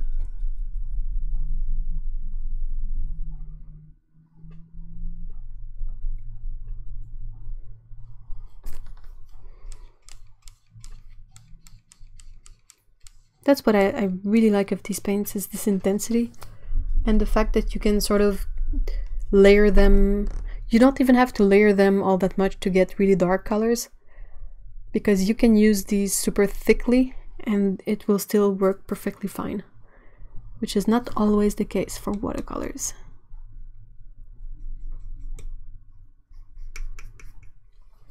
Okay, Permanent Yellow is our next color.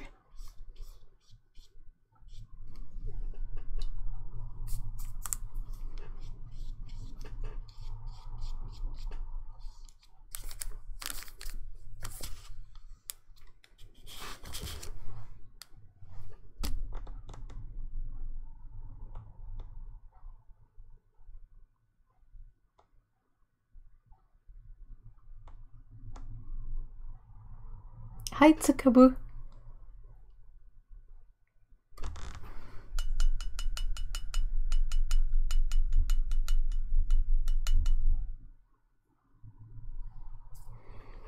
Okay, lemon yellow, that's... Okay, that's this one.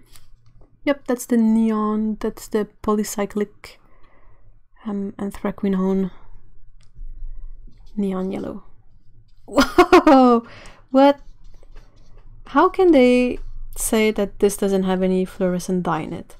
How is that even possible?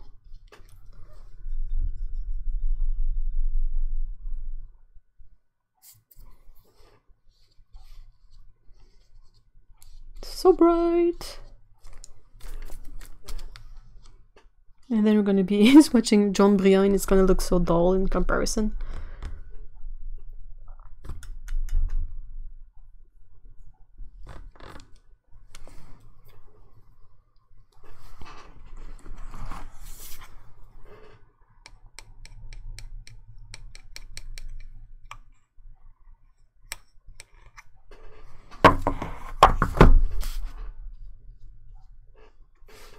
That's looks really opaque so far. That's a radioactive lemon. Good, good description. It really does look like a radioactive lemon. Looks like something that escaped the 90s and the first fluorescent age. It was a great time to be a kid though. You could have these super loud, super like colorful clothes and no one would comment on that. Okay, linden green is the next one.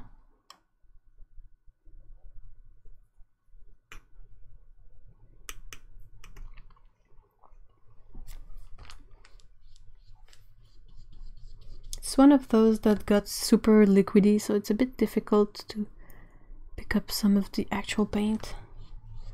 It's a lot less neon than I would have thought. Huh.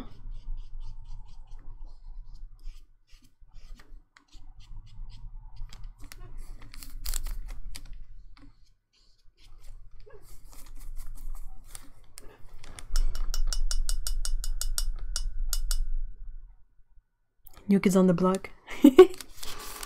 Step by step. Ooh, baby.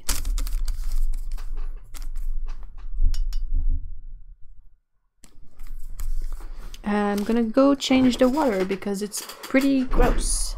Well, it's not gross because it's not a nasty color, but it's pretty opaque, right?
You guys are funny.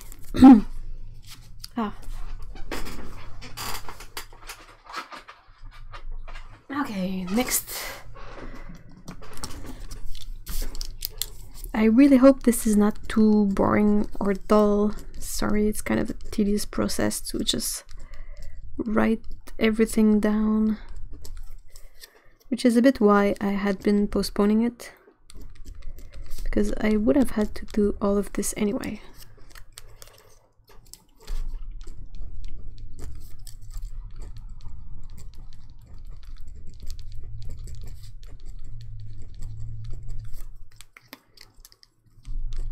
Oh, I'm looking forward to trying all these PG8 colors.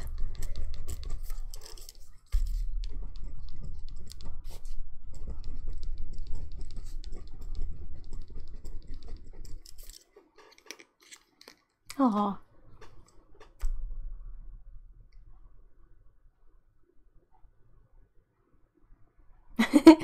This is actually entertaining. Oh, thank you so much. We are happily comparing dryness of thesis. Oh, oof, Dryad, that doesn't sound really great. Oof. I am definitely not a doctor.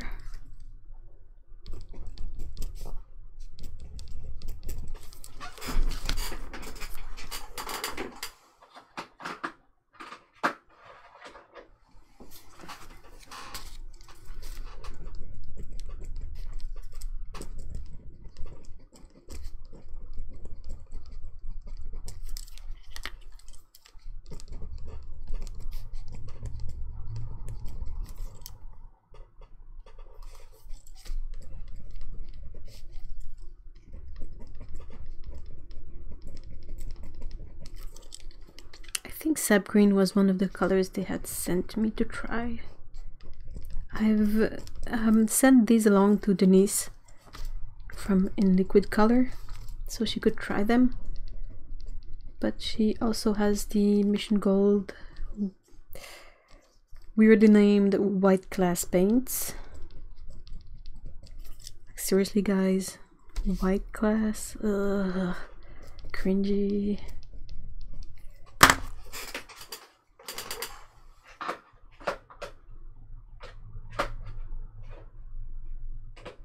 Okay.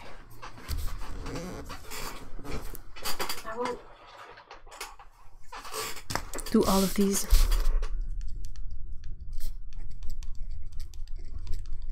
I'm probably off camera. Oh, not so bad. Okay.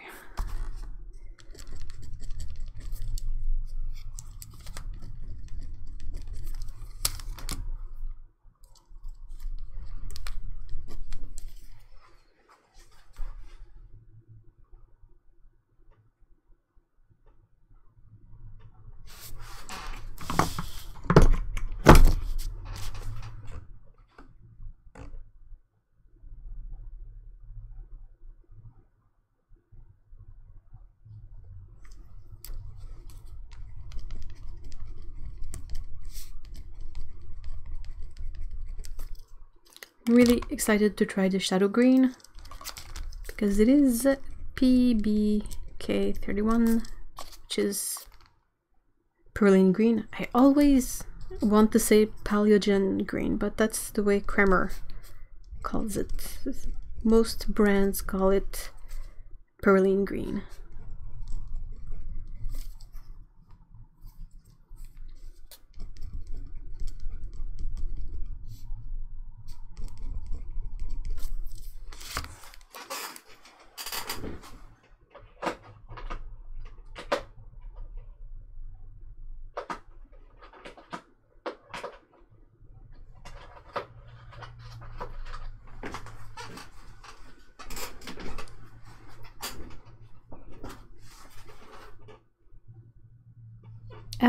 I just checked. These seem to be pretty dry. Oh, never mind. Thanks for watching out, Heather. It's a very valid concern. That would have been really annoying to smudge everything up. But these seem to dry quite fast.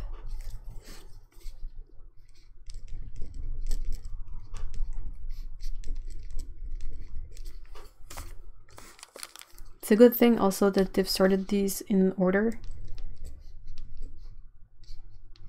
So if I drop the box and all the colors fall out, I can still rearrange them because it's the numerical order.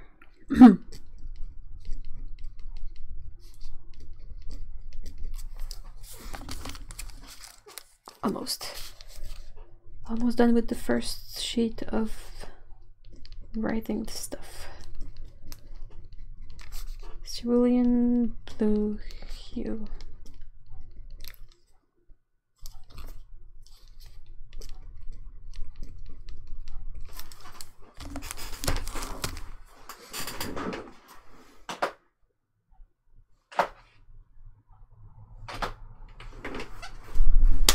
Let's go. Okay, next color is light green.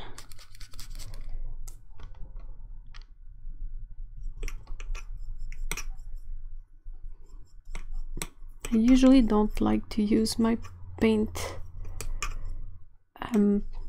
as the blobby paint texture that comes from the tube, because it's ooh, whoa, that's where the neon green is.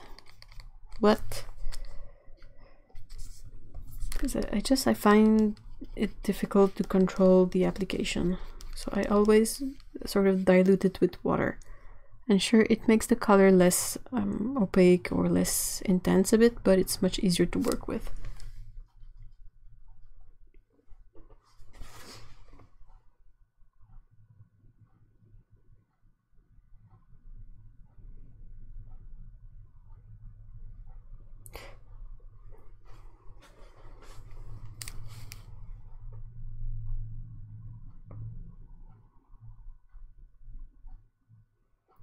Mission Gold, the Mission paints. Gold is the artist professional range, silver is the student range, and their white class is the weird hybrid gouache watercolor paints, I think.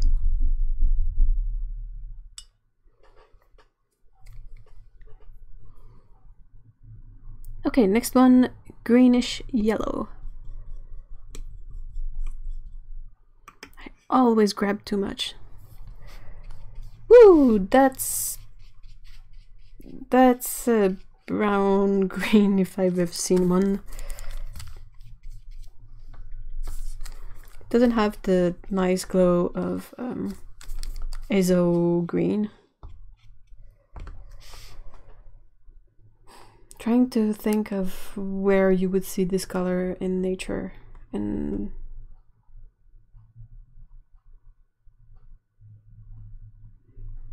the swamp, perhaps?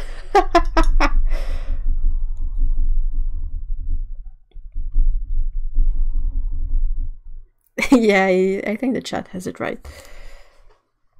I still like the color, but it's not sort of not one you instinctively know what to do with it.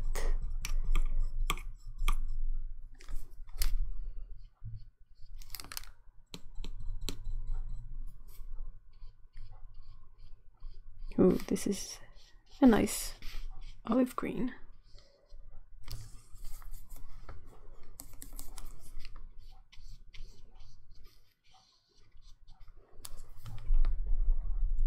Am I keeping this chat? Probably not. But I'm pretty sure people are going to be able to infer what you guys are saying just by looking at the color.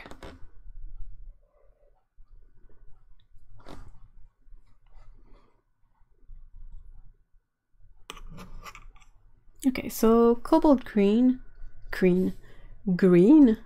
is really more like the cobalt turquoise color, right?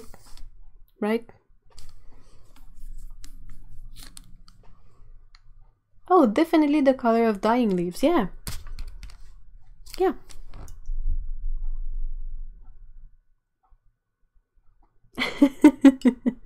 No, I'm not gonna keep the chat.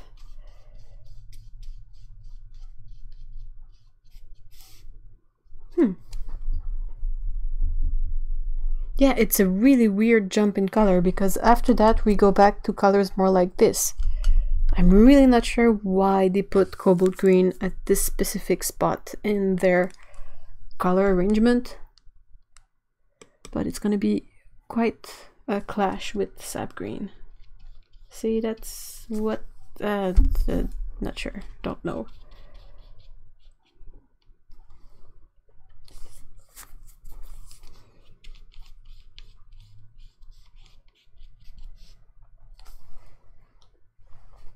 Hi, Pesto.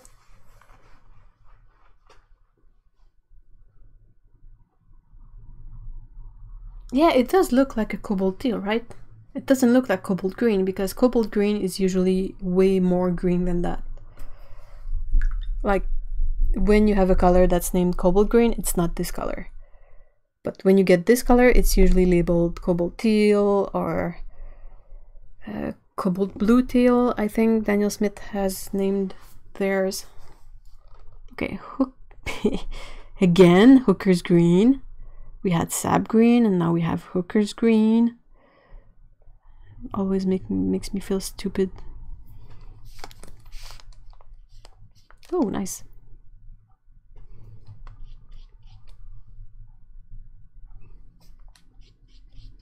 That's pretty, right?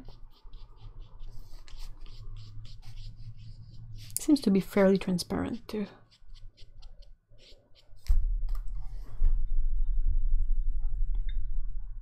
Est-ce que ceux-ci se soulèvent facilement comme la gouache? You mean if you can lift them?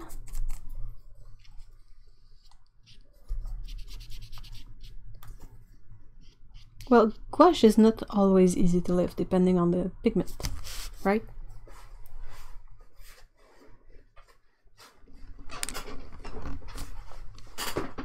Yeah, there are really strange things going on with Jacksons when you order stuff from them, and good things, I mean, not bad things, but the few times I actually happened to buy larger sets, I think maybe this was one of them, but it's been quite some time, so I don't remember for sure.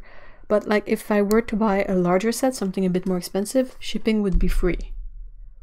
And I was always like, but this is going to be heavier and bigger. But still, I would look at the shipping option and the regular shipping would be completely free. So, thanks. That's pretty great. They have really decent shipping. Okay, this one is supposed to be the Viridian PG7.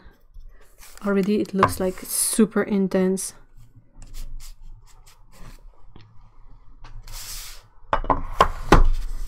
You're probably asking, wondering why I make the squares if I am not even painting within them.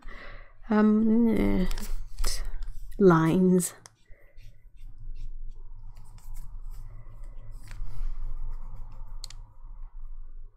They are definitely not as generally opaque as gouache.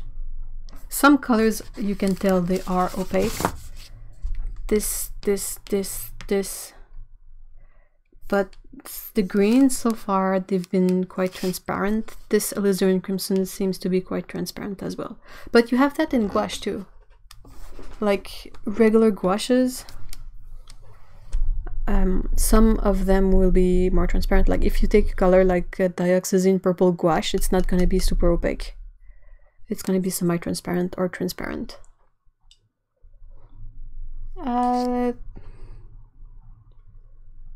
Well, I'm just doing the swatches for now, so I don't know if they layer properly. If you look back at my review I did of the 6 colors they sent me, perhaps I have a bit more info in there. The painting I did was a lot of fun to do, and I was able to layer a bit. But that's what I really enjoyed of this paint, is that you don't have to layer a lot to get super intense colors. So for someone like me who doesn't really always like to work on many layers and have so many details, I like being able to go super dark right away, especially for sketches. So that's what I really appreciated of these paints when I first tried them. But as far as lifting and layering, that really depends on the pigment. Oh, cool. So Palmyra is saying that they think over 39 pounds you get 5 pounds off the shipping. So yeah, that could be why the shipping ended up being free.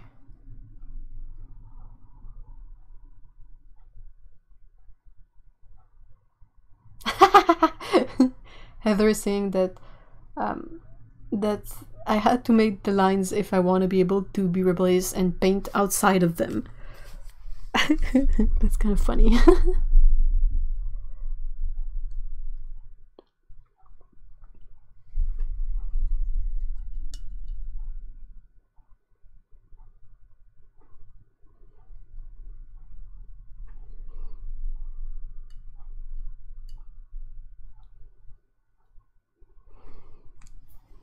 Okay, next we have Compose Blue. This one here. I do not believe this doesn't have white in it. Like seriously? Maybe not white, maybe since they use like talcum or chalk, they don't write it as a pigment. But there's definitely something added to this to make it more of a tint.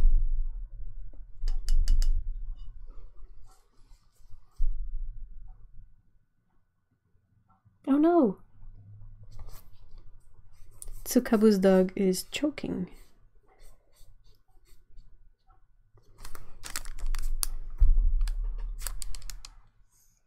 Oh, welcome back, Otto. Okay, next we have blue-gray. Almost done with this page, guys.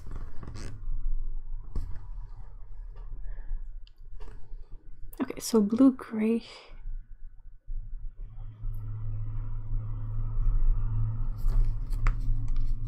Ooh, that's pretty.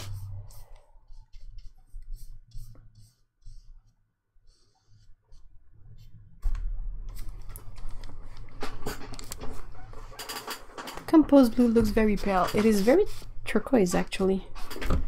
I know it's supposed to be just phthalo blue and phthalo green, but they definitely put something in there.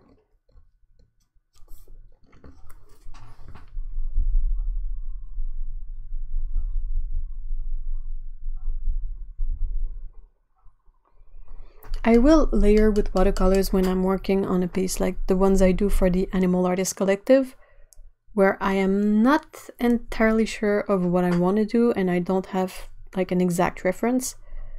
But when I work like as a study from reference, I will sometimes try to go super dark. Even if, you know, with watercolor you're better off starting light and going to the dark, but I will start light.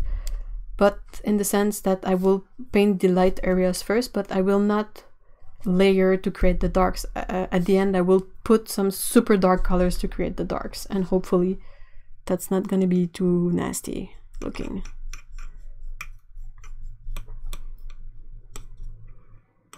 I prefer to do that with sketches and studies because the paper in those sketchbooks is often like cellulose paper and not as good as cotton paper, so it doesn't layer super nicely all the time. So being able to go in with a super dark color takes care of that problem.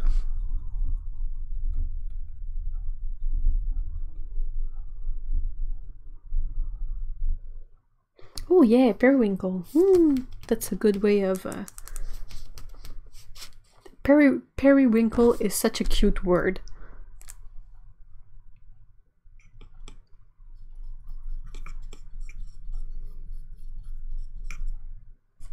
Okay, last one for this sheet.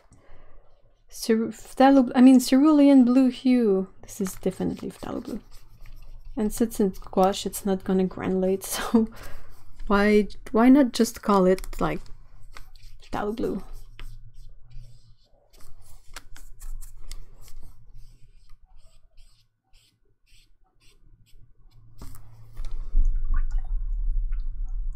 Oh, palm. Okay. Sure, whatever you prefer. I will try to keep it in mind. I'm not always like good at keeping in mind pronouns and names, but I try. Okay, I'm gonna rinse out my water again and I'll be right back. And can you see the whole thing there? Oh yeah, this one is so out of place, like it's funny. It should have maybe been here, and you bring all those like back instead.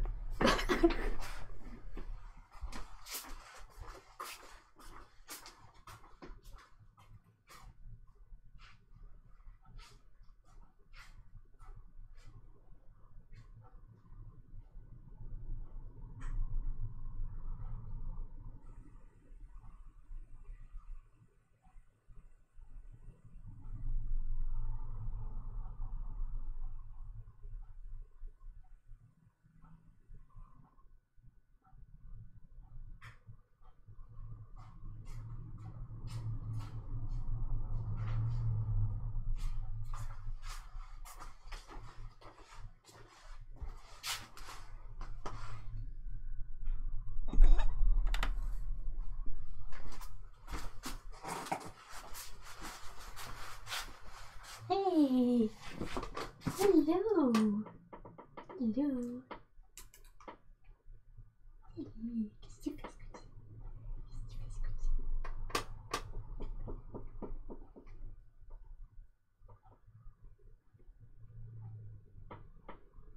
Are you gonna bite me?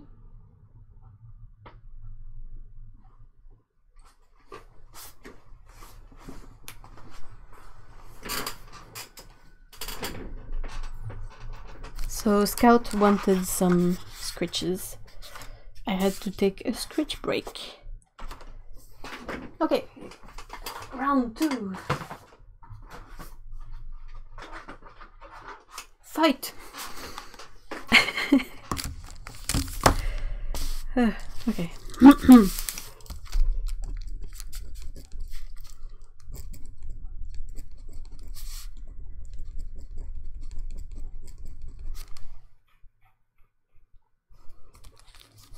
Yeah, I have Scout is sitting, has stolen the other chair in the office and she's sitting behind me. And she was like, instead of being, what's the word I'm looking for? Laying down. She was sitting up, but she was sitting up with her head drooping, like she was falling asleep. And she wanted some scritches.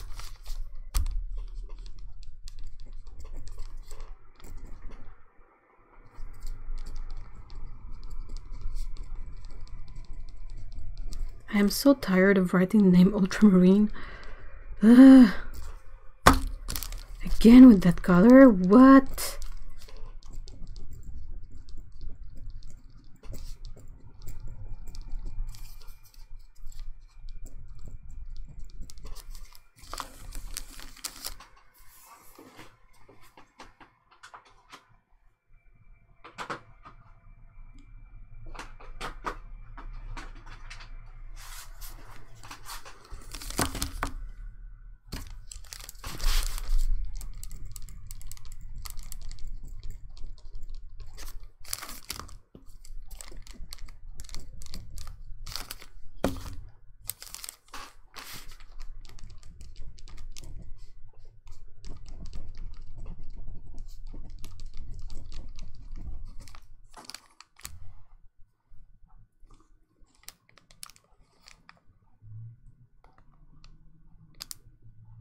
Huh, interesting.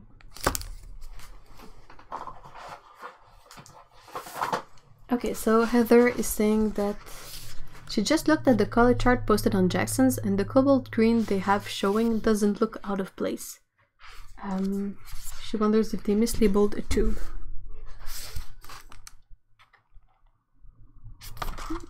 This is the color I have. And the swatch, and this is what I got. Not sure what's up with that. Definitely their colors are not the perfect reflection of the swatches for most of them. But,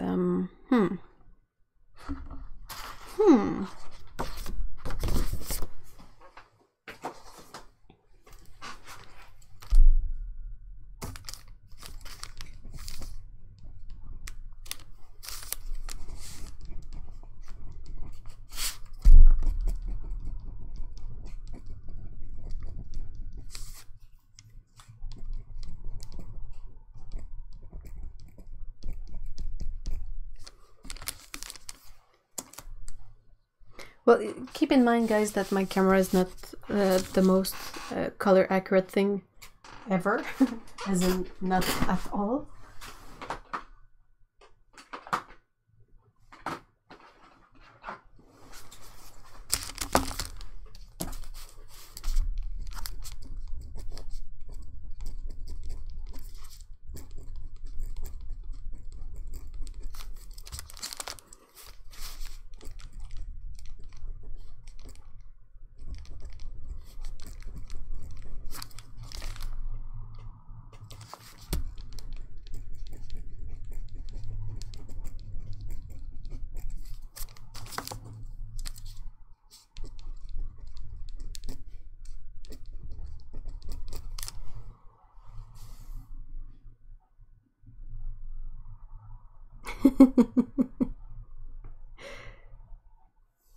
Oh, Dan!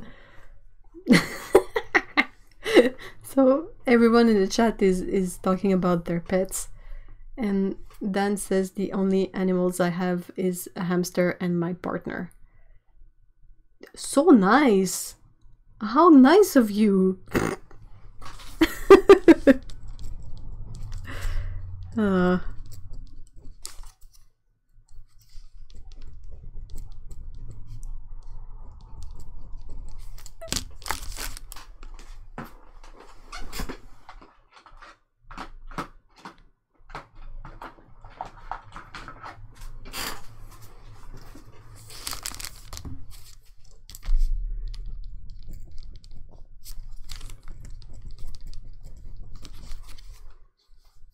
I'd be curious to, I should really check that out, but why is opera called opera? If there is a story behind the name of this color. Hey Otto, it's your favorite color again. Your second favorite color, because I think you prefer orange even more. Right?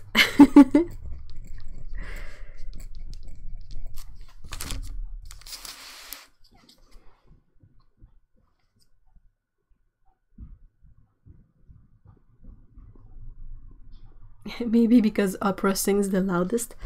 That would work.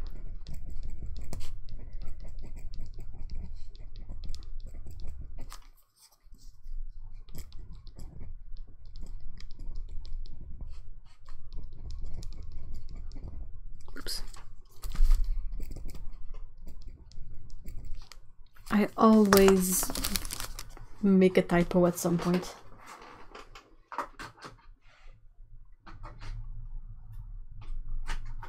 Okay.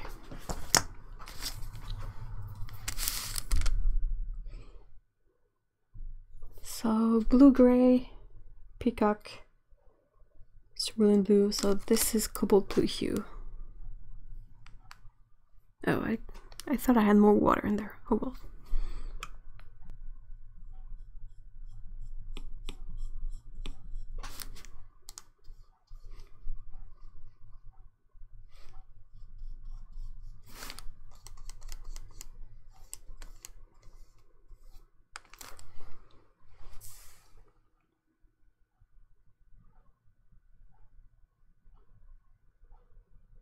Whoa, whoa, Destiny, that's a mouthful.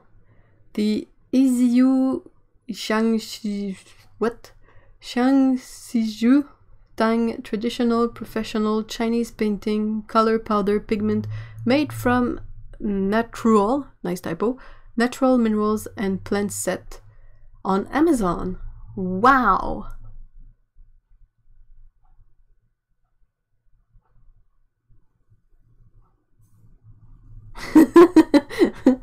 Heather was about to say that it's because the color screams at you.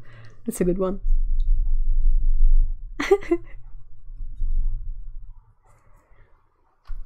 Okay, Ultramarine Deep. Another moment of truth. Better be good.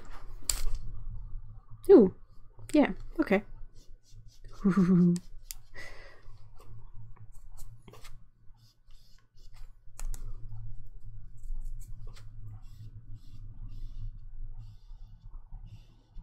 Okay, cool. That's decent. I think that's a... Well, it's hard to say because this is a weird hybrid thingy, but it is super deep and a really nice hue. It's not gonna granulate though because it's a gouache. No, it doesn't. It's pretty flat. Okay, next Prussian blue.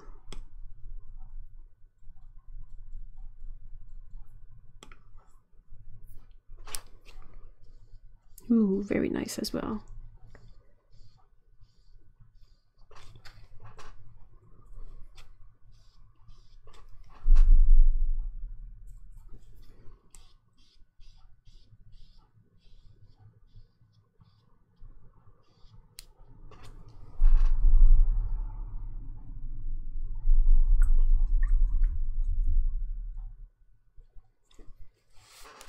Okay, next one is indigo. I'm super excited to try it, because I don't think I've tried any other paint with synthetic indigo in it. Ooh, yes, yes, yes, yes, yes, that's nice.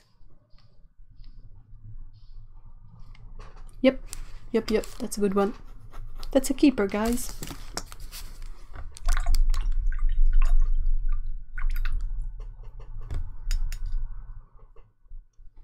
Okay, next is permanent violet. It's already forming a film on the top of the blob of paint, like it's drying so fast. Oh yeah, that indigo is, if you gotta buy one tube of this range, I would suggest to consider the indigo. It's really nice. Really good indigo. Wow.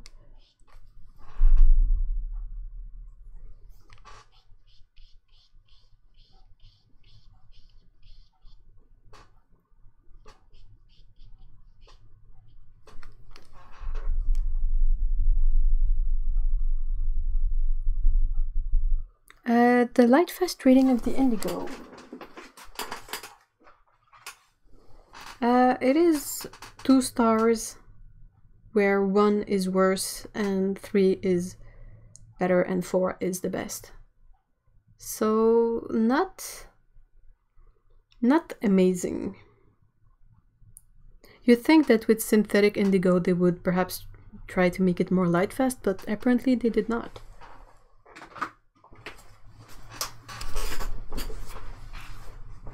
The purple is really pretty. It is PV3, same as the purple violet color from White Nights. Next one is heliotrope, also forming a film. Like I can poke at the thing and it's not picking up a lot of paint. So these are drying really fast. Ooh, that's pretty.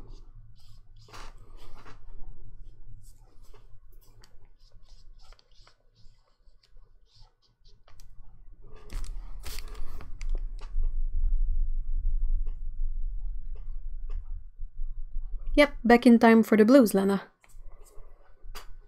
Good timing. It's not natural indigo, it's synthetic indigo, but it looks amazing.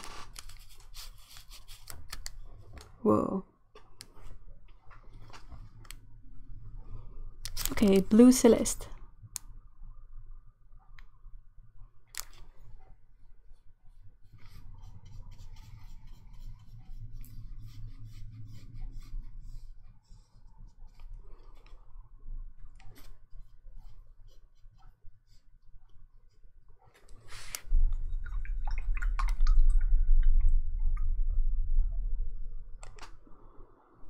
Okay, so more info on PB60, the synthetic indigo. It is still sometimes used in student watercolor paints and as the fading blue dye in denim fabrics. Huh. It's kind of surprising to learn that something you would use in paint can also find its way into your pants. Okay, next one is red violet. Woohoo, wow. It's really bright and you can definitely tell that there's a fluorescent dye in there. It's like unnaturally bright.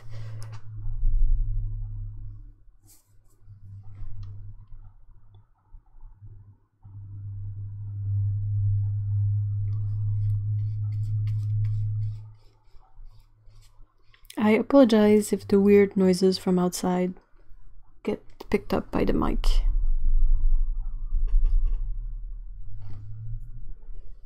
Okay, next we have lilac. This one.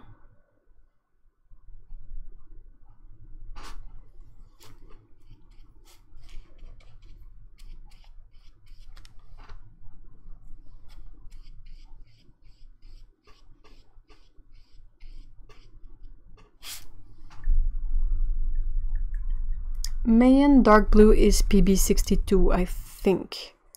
And Mayan Blue Genuine is indigo precipitated onto clay. Like most Mayan colors, I think, are made from precipitating a dye onto clay and then having that clay be the pigment. I think. Not sure. Okay, next one is Opera. I'm so stunned that Opera is not even the brightest pink in this set. It's like, how can you come up with anything brighter than this? How is that even a thing? It's always fairly transparent, and this one doesn't seem to be any different, or it could be a result of the weird problems I have with all the liquids falling out of the tubes first. This is the only stream where I have to take notes. Oh! Oh no!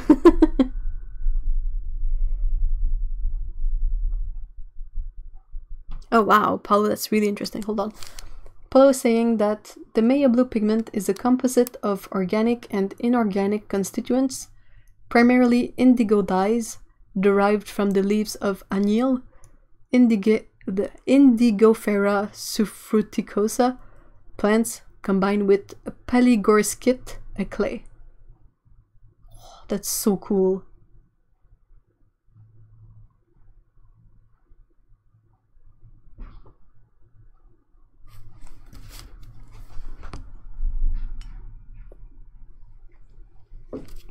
Okay, next is for Otto.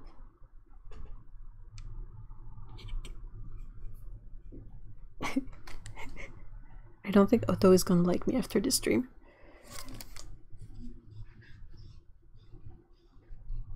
It is Brilliant Pink, which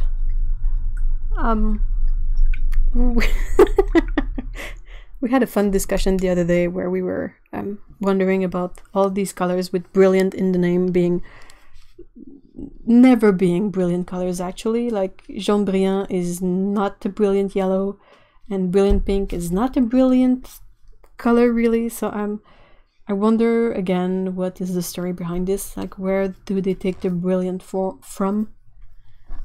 And perhaps it does not refer to the actual color that we can see, but to something else that is in the process. But yeah, that was funny. Yeah, this one is Brilliant Pink, and then we have Shell Pink, which is kind of a light coral color, perhaps.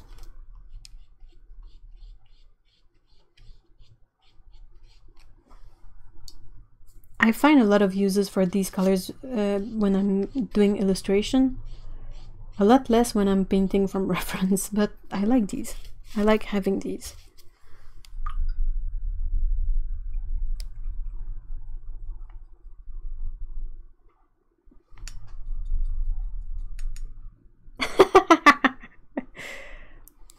That could be the camera. Also not really doing the best job in the world, but this is a kind of a warm pink white mix, and this one is more like a orangey peachy. Maybe it's just a smart paint. Perhaps.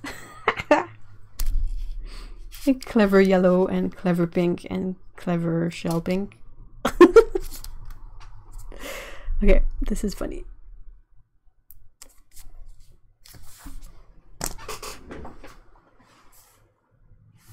Oh yeah, Opera is amazing in mixes.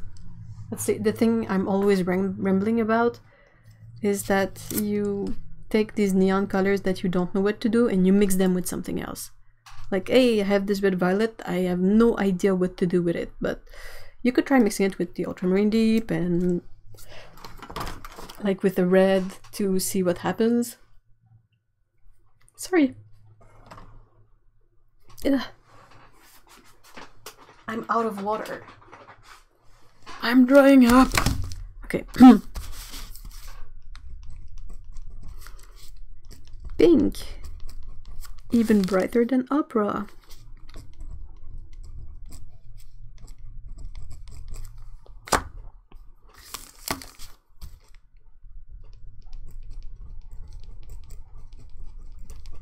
It's gonna be so dull for the rest of the page after going through all these like neon-ish colors and then going through the earth tones. It's gonna be such a weird contrast.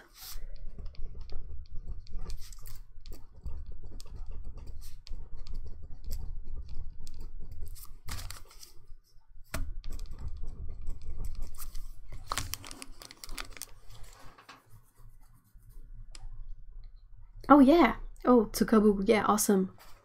Tsukabu saying that they've got a big old whole pan of Winsor & Newton opera, so they can make mixes with it and such.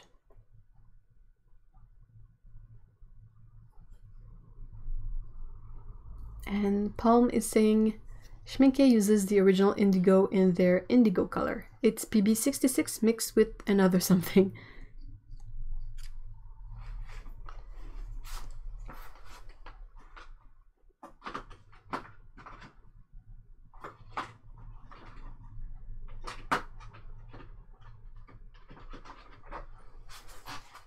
Marzipan Perspig, what are you guys rambling about? Are these the Shinhan PASS hybrid paints? If so, how can you make a palette as though these don't reactivate? These do reactivate.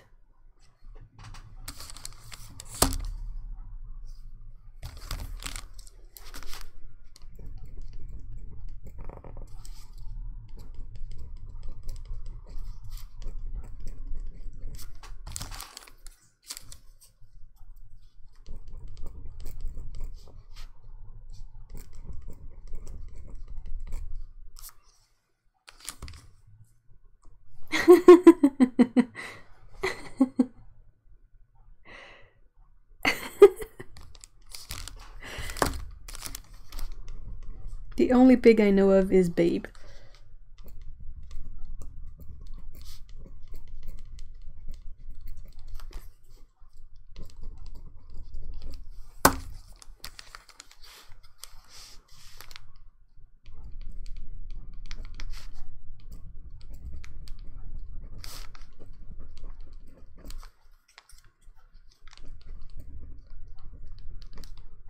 I'm excited for this one as well. Brown red is such a nice color in watercolor.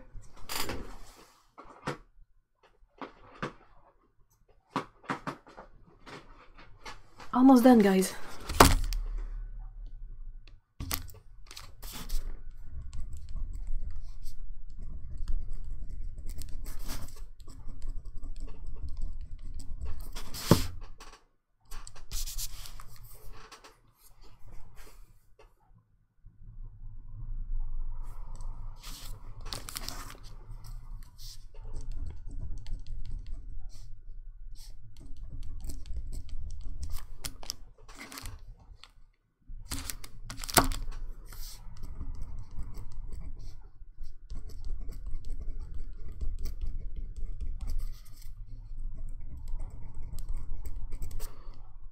Van Dyke Brown, another one with a weird name.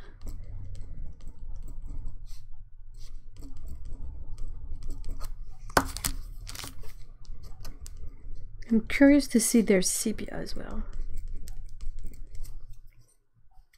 Sepia is one of those paints that was once made with weird stuff, like the ink of cuttlefishes,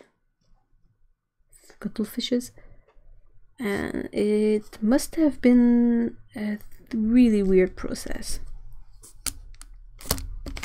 to get this into a paint, and I wonder if it was like smelly.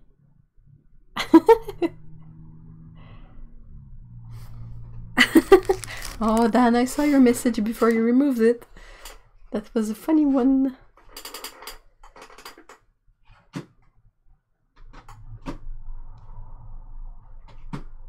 Okay, last 3 colors. Awesome. Okay.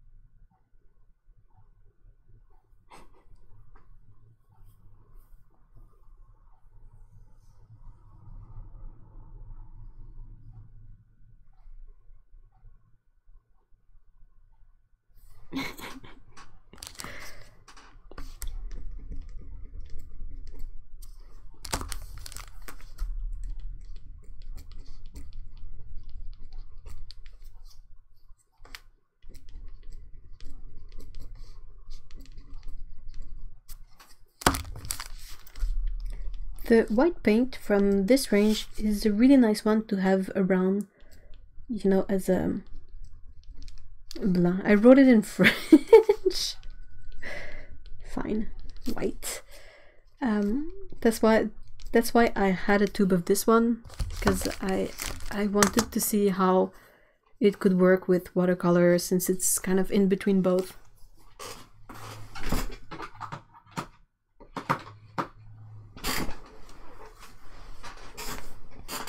Alright, last stretch.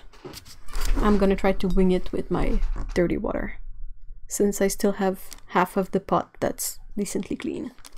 Okay, we have the super bright neon pink next. Eye-searing color. Whoa! That looks a lot like the Japanese neon colors. Like, it's pure fluorescent dye. That's gonna fade so fast. But it's good for sketchbook work. Or, yeah, I would have said something to scan in, but neon colors, they don't scan super well. They often scan gray. It's super weird. I was trying to scan some paintings I had made with the acrylic gouaches, and I had like a bit of a neon color in one of them, and it scanned gray. And I would look at my original, and it was like a super bright color, and I look at the scan, and it's gray, and I'm like, that just... nothing picked up.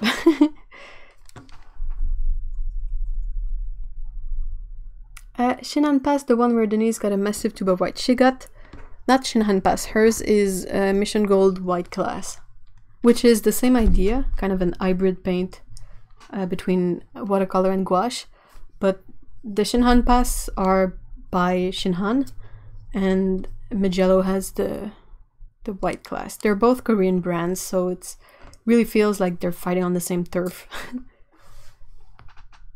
Okay, yellow ochre.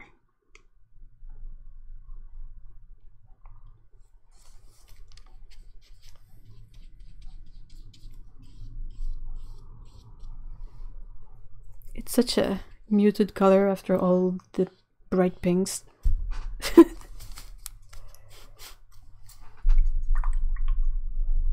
Yeah, blanc is white in French.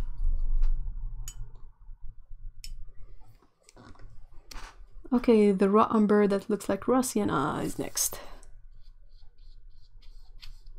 That has nothing to do with raw umber, but everything to do with raw sienna though. So I'm not quite sure why they didn't just call it raw sienna instead, since they have burnt sienna, so it's not too far off the theme. Yeah, as Magello, come on, get your naming stuff together. Silver class is student, gold class is professional watercolor, and white class is the hybrid watercolor and gouache from Magello. Shinhan has the PWC watercolors. I think they have the student range of watercolors as well, and they have the PASS colors, which are their hybrid. Shinhan came up with this product first, and then Magello put one out on the market. Okay, light red.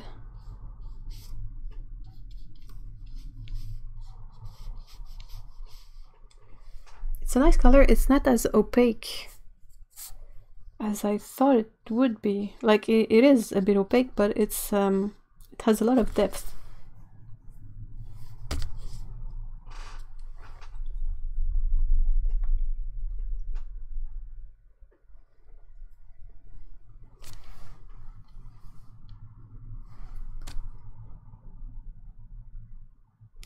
Palo, that would be really awesome.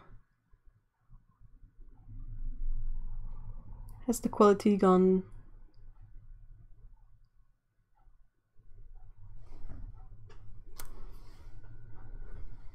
Okay, burnt sienna. Okay. So burnt sienna. Okay, burnt sienna is this one.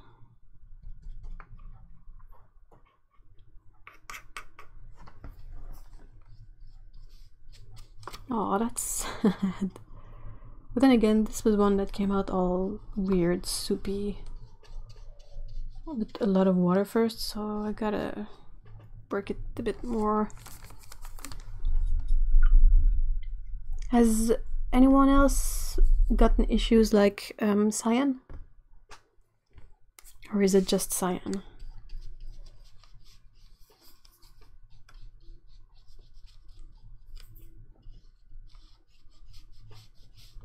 It's not a super... kind of really yellow for a burnt sienna, isn't it?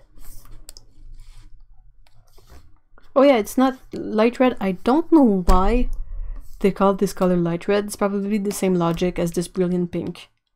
Because this is not light and this is not brilliant, so...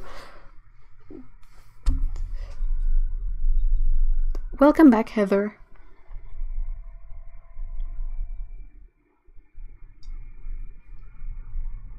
Indigo is a really weird color to mull, and it has, when you mull it, not after, but when you mull it, it has kind of a wet ground smell to it, like when it rains and you go take a walk to the park and there's like a lot of grass. It has a bit of that smell. Okay, the super awesome brown red is next. Excited. Please be pretty, color. Please be pretty. Yay, it's so nice. Look at this. It's such a nice, transparent, vibrant, deep color. Oh, I love this color.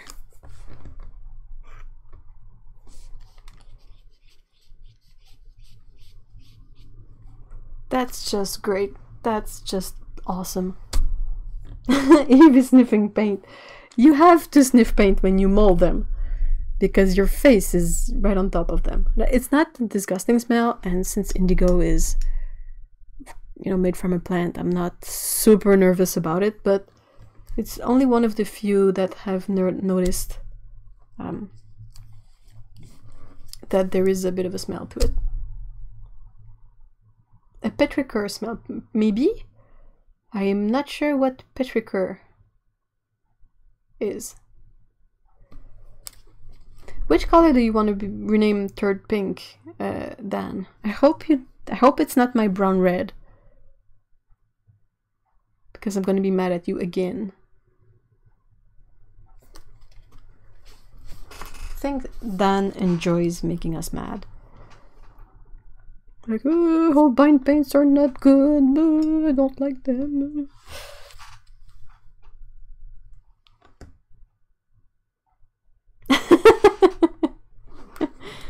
Okay, next one is burnt umber. Boop. Okay. That's a proper color for burnt umber. It's not nonsense like this raw umber.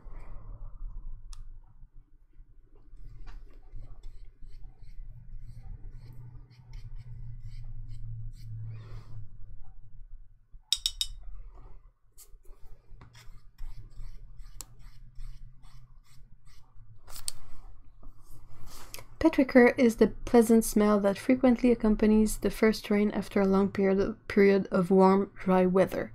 Yep, that's awesome. That's a great smell. As opposed to when it smells like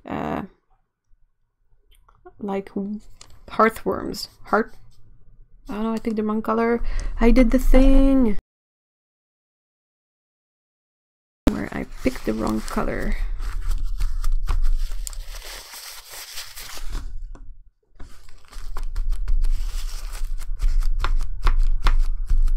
So let's do this again.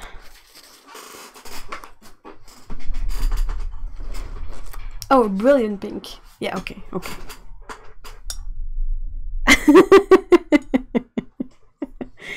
Aww.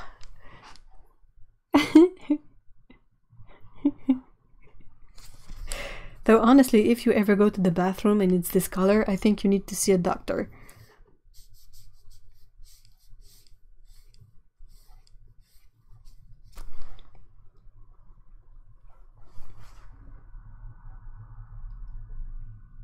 Palm, you mean the paints in general? How to use them?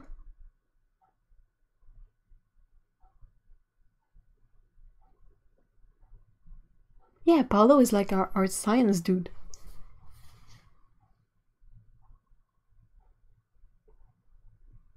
Question, anyone knows if Winsor & Newton Opera Rose is better and easier to use and re-wet in pan form or tube form?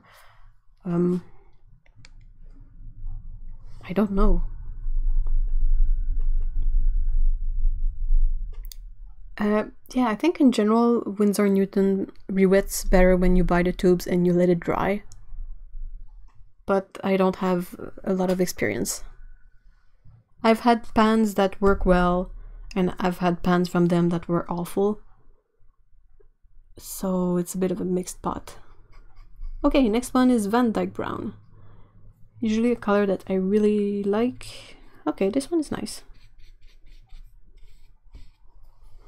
It's perhaps a bit too warm for my personal tastes, but their earth colors are a bit weird. Like, there doesn't seem to be any of the raw umber range, like the earthy colors that are a bit more green, because this is fairly yellow, red, yellow, red, red, again warm and kind of warm.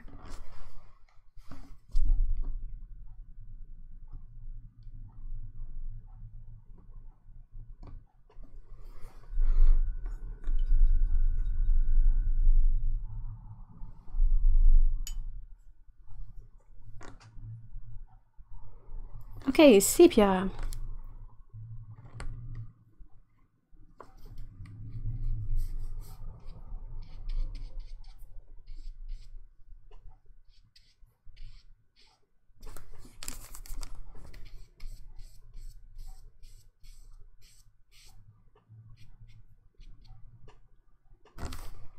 This is basically Van Dyke Brown mixed with black. Okay, sure.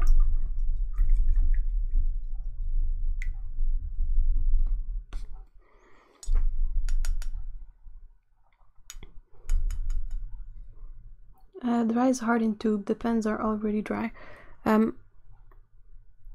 For a company like Winsor & Newton, when they make pans, they have a different formula because their pans are extruded pans, so it basically means that they make like this cake.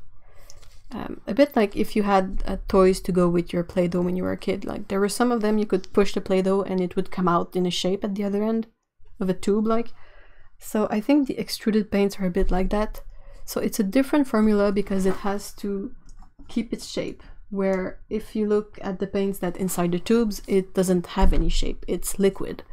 So you can dry the paints from the tube in a pan and it's gonna dry fine. But it's not exactly the same formula of binder and everything as the pans, so it might be a bit easier to re-wet. We can mention it if you want. That was really funny. So I think okay, I'm gonna put a bit of a setup to this because I think that's really funny. But I'm not sure I'm gonna name him, though. You can if you want because the chat is not gonna stay. But me and Otto and I are sort of always finding weird stuff that watercolor teachers say. Like recently Otto found one about, oh wait, what was it? How did he put it? Oh yeah, that for some reason the guy is convinced that a pan of paint is, I'm sorry, more pure pigment than a tube of paint, because according to him, the tube they have to add in gum arabic and honey to hydrate the paint, whereas you don't have to do that in the pan. And that's just entirely false. That's nonsense of the purest degree. It's just rubbish, and we always end up laughing because, like, this is a person offering a class on this stuff, like a professional, and I'm just like, where did that guy picked up this information that is completely false? Yeah, pans have hardly any binder in it. It's pretty much all pure pigment. Nope. So not true. That it's so. Tubes have Arabic gum and honey to keep the paint hydrated. Again, nope. That's not how this stuff works. Definitely not. And I saw another teacher that would say that the series of a paint, like, you know, some paints you have series 1, series 4, or series A and series D, and usually the higher the number or the further along the alphabet, the more expensive the paint, because it's made from a more expensive pigment. But that teacher was convinced that the series was in relation to the quality of the pigment in it. So teacher would look at a cobalt paint and say, oh, this paint is a good paint to use because it is a series 4, so it means it has a lot of pigment in it. Whereas when you look at a white paint that is a series 1, it doesn't have as many color in it. And I was like, but you're a teacher. How did you end up with this weird false knowledge of this stuff? That's not how this works at all. And anyone who has bought a tube ever has been confronted to this issue, because if you want to see the price of the paint, you gotta check what series it is. So it's kind of logical. So I'm just like, what? So yeah, so far that's our weird stuff art teachers will say that absolutely don't make sense. This is this, and I know I wrote to the management of the class that I was teaching, that the teacher said the thing about the series, and I said, the guy is super good. I mean, not to throw shade on any teacher, that's not the point, but it's just, I mean, it's intense. It's often like the people taking the class will be beginners, and they're presented with this weird false information that is just, it's just false. It doesn't mean that someone is dumb or that someone is, you know, it's not a judgment, but it is not true, and this is not this stuff works. And it's just so baffling to find people who have been professionals in this field for so long, and they haven't made this connection with the tools they use. So it's just so weird. And I know I wrote and I said, I love the class and the teacher is awesome, but that thing he says, it's not true. And here you can see this documentation that explains what he's referring to and how it actually works. I mean, not in an effort to be like, oh, this guy made a mistake, haha. It's just like, guys, fix this, because beginners will watch this video and they will think he's right, and he's not. And there's so many weird hairs in this gray color. What's up with that? Okay, so it's a really light gray color. Not entirely sure. Maybe for buildings, because you got black and you got white, so technically you can mix this fairly easily. Ew.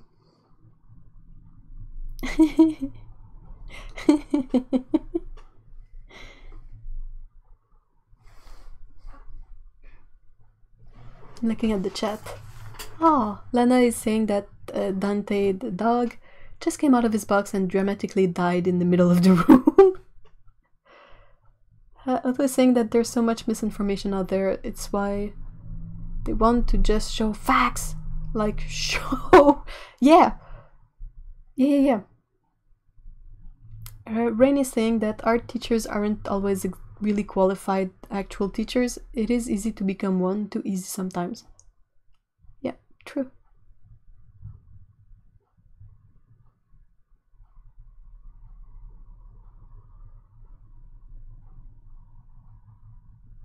Yeah, it's just weird, you know. It's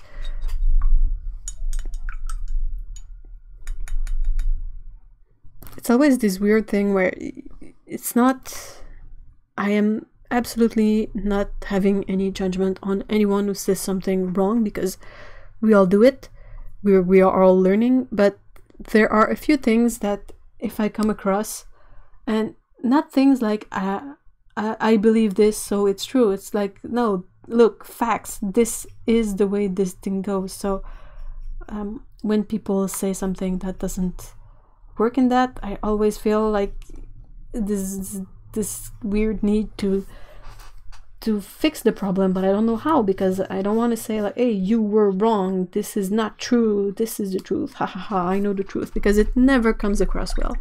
But I've seen so many things that are just nonsense. Like, another person made a tutorial at some point on YouTube, and they were saying like that opaque watercolors are opaque because they have filler in them. And while that is true of certain watercolors, of course, especially student grade, some pigments are just opaque, like cobalt pigments and cadmium pigments and earth tones. So many pigments that are opaque to begin with, and it's not about adding filler in there. And this person was sort of making this tutorial for beginners, and I'm like, this is not good. Do your research, especially if you teach beginners, because you are the first connection to this stuff that they will have, so you have a duty to make sure what you're saying is right. Just because they're trying to understand this stuff, and if you bring in things that are wrong, you're not helping them.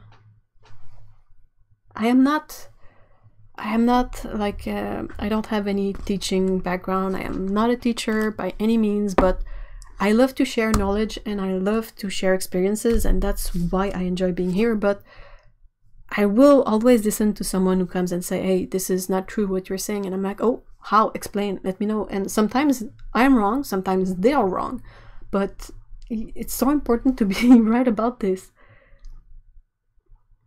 I'm rambling. Okay.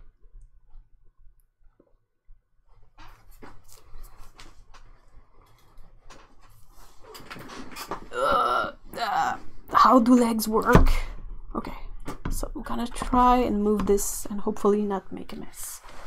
I will actually close it so that I can limit the amount of the risk of something really bad happening. So basically you just put on this thing and you try to press on the junctions so that they will clip into place.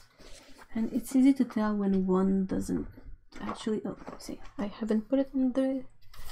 I am gonna label it so I know in which way to put it, because this one has like two compartments that are not exactly like the others, so it has a sense. So what I usually do is I just grab any kind of washi tape and I put like this, and I try to match them when I close the lid. So there. Okay. Alright. I still have stuff to mail out, so I'm gonna show the swatches and then I'm gonna call this done. So if you have any questions, now is the time to ask them.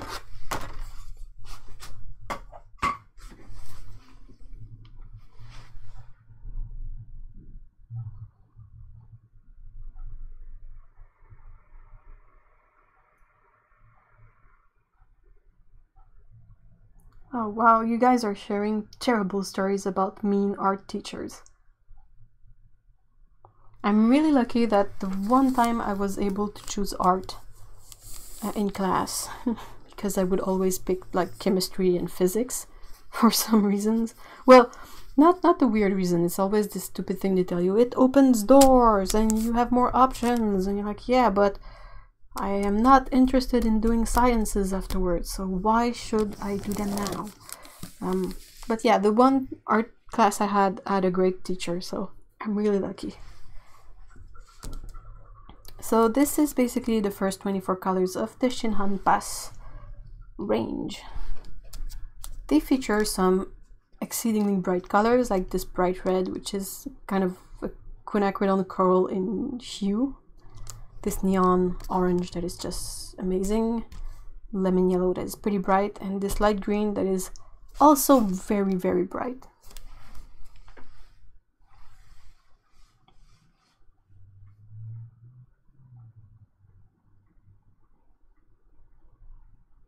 Oh, yeah, sure, Heather, no problem.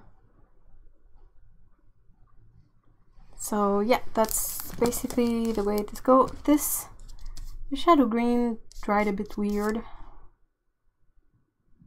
I'm curious to experiment more with this color and see what happens in paintings. What else? What else? There's a lot of nice greens, like these. There's a nice gradation of greens in there. So that's the first page, first 24 colors, and that's the second page, the other 24 colors. So on this page, the ultramarine blue is really nice. I mean, that's a nice color, right?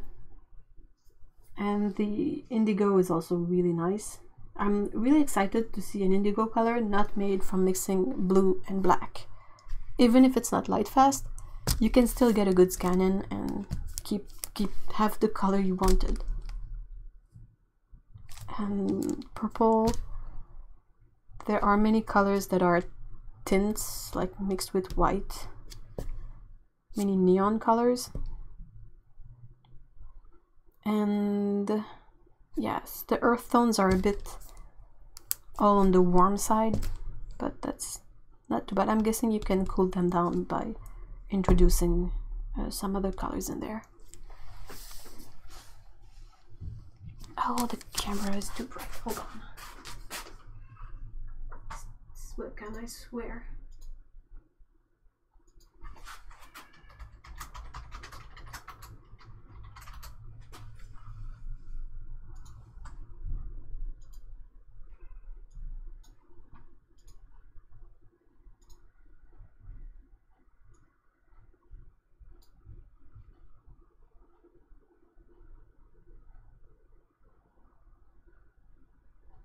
It is bleaching out the colors, something bad.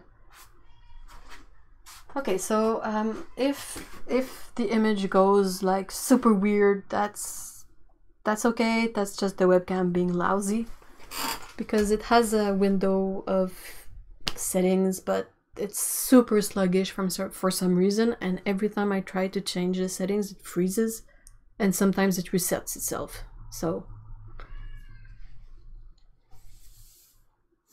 I'm out of frame. Oh, so many things wrong. What am I doing? Okay, have you come back around, you?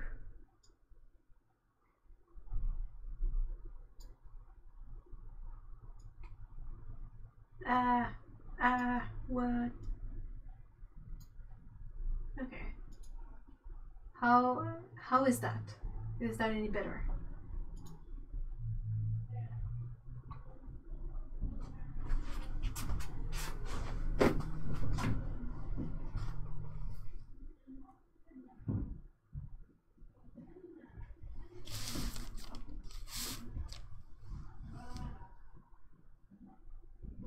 It's good.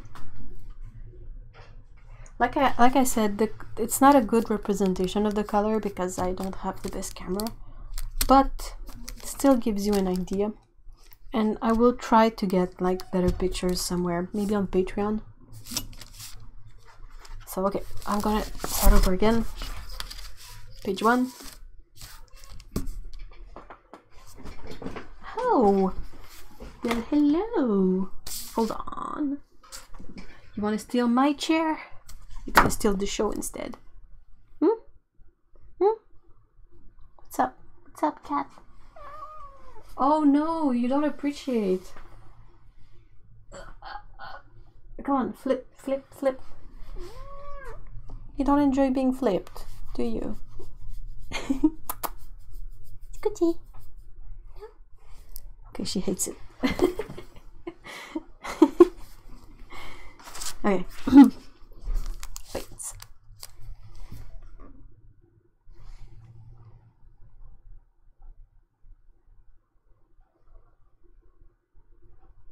Oh, I have a UV light.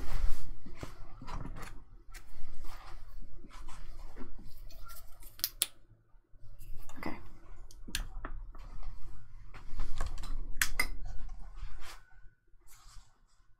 Don't know if you can see the colors pop. But like the orange is really glowing, the light green is insane. The lemon yellow is glowy a bit. Yeah, it is glowy.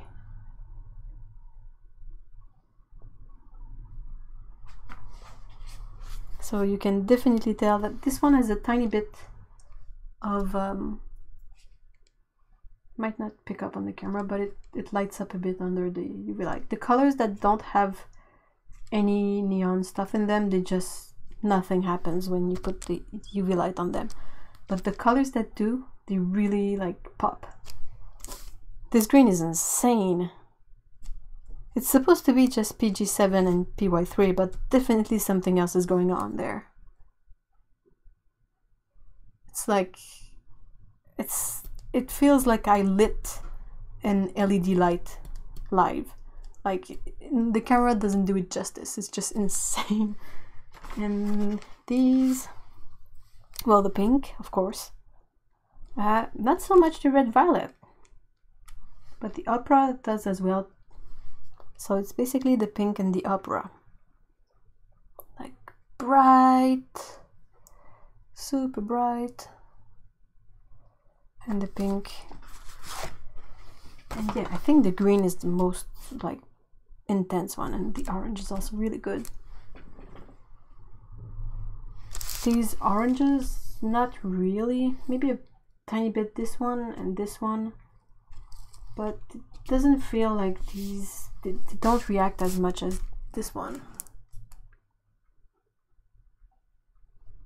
Just like going crazy. This one is having a party of its own, yeah.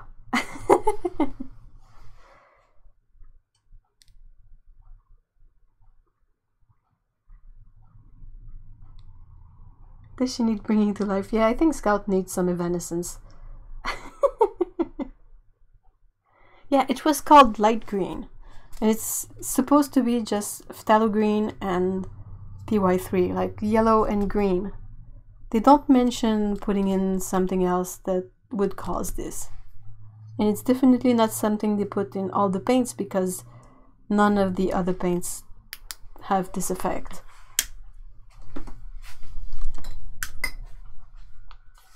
So yeah, UV light, really practical. Those should be called brilliant, yeah. Okay, so okay, this and just move for fun. The cat has stolen my chair. Okay, so these are the neon colors. These are the Kisho Lumi accent colors. So, yeah, there's a bit in common with this orange. The yellow seems fairly similar. There's no green in that set, but I have neon green acrylics and it seems fairly similar, right? And also the acrylic gouache in neon green. So this is more neon. Yeah, okay. And the pinks. These two definitely look similar. This one looks more like the opera colors, where you have a bit of a regular magenta color in it, but this one is really pink. And this one looks like what you would get by mixing these two.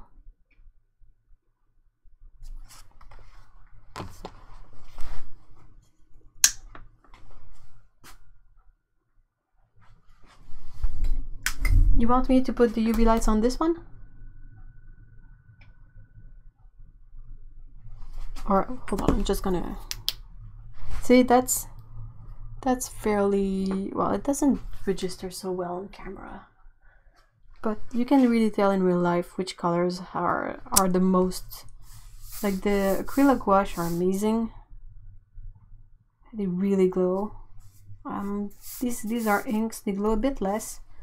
And these are like varying degrees of glowing. Okay, so the light really close to the green, it's gonna just bleach out. Like really bleach out.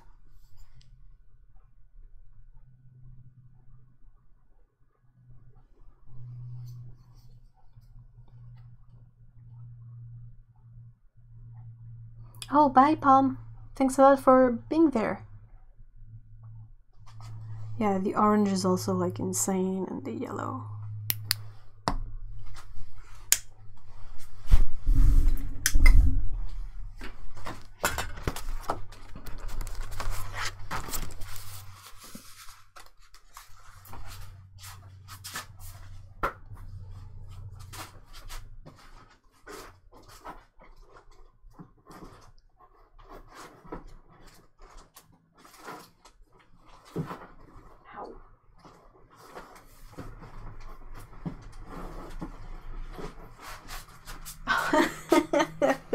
Okay, I don't know if I will be able to show it. I will try, but this is really funny and cute.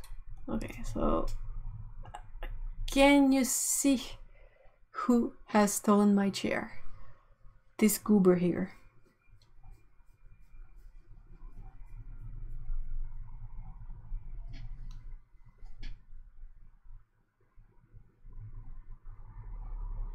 So I'm not sure if it shows, but there's a kitten there. A big chair stealing kitten named Scout.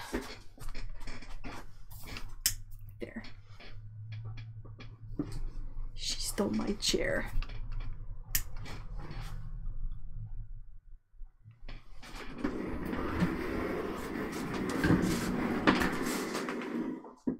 So I removed her. Okay, yeah, it's a bit difficult to film anything in here, especially with a dark kitty. Dark cats, they don't film super well. So, okay, yeah, well, that's it. That's the full 48 colors of the Shinhan PASS set. Good or bad is yet to decide, yet to see. That's a valid concern, Rain. Rain is saying that they're sorry, but they don't understand the fascination with colors that fade so fast. They just equate that with a waste of money. It's really interesting when you want to scan the drawing anyway, and you want to perhaps have some super bright colors that will really pop. That's when these colors are fun. I just enjoy it for the contrast it may bring. Like if you have a black and white, yeah, those are my space leggings. If you have like something that is really dark and really gray, and then you bring in an accent that is like opera pink or super neon orange, it really creates a nice effect. And I know that for me, I don't mind buying original art with neon on it, knowing that it will fade, because I like it. And when it's gonna be faded, I'm either gonna replace it with some new painting, or I'm just gonna leave it there, and it's gonna be a different feel than when it had the neon. So, oh, bye, Kathy. Thank you for being there. And yeah, it's just I also understand people who just want something that will be light fast and that will stay the same for years and years and years. But yeah, I kind of like this ability to create contrast through some really nonsensical colors. Yeah, this is not exactly a PJ. This is just like I'm working indoors, and I don't, well, I go out with these anyway, so I don't really care. I'm old enough that I don't care anymore about going out with space leggings. Yeah. So there. Got any questions before I end this? It's been quite a long one. So, yeah.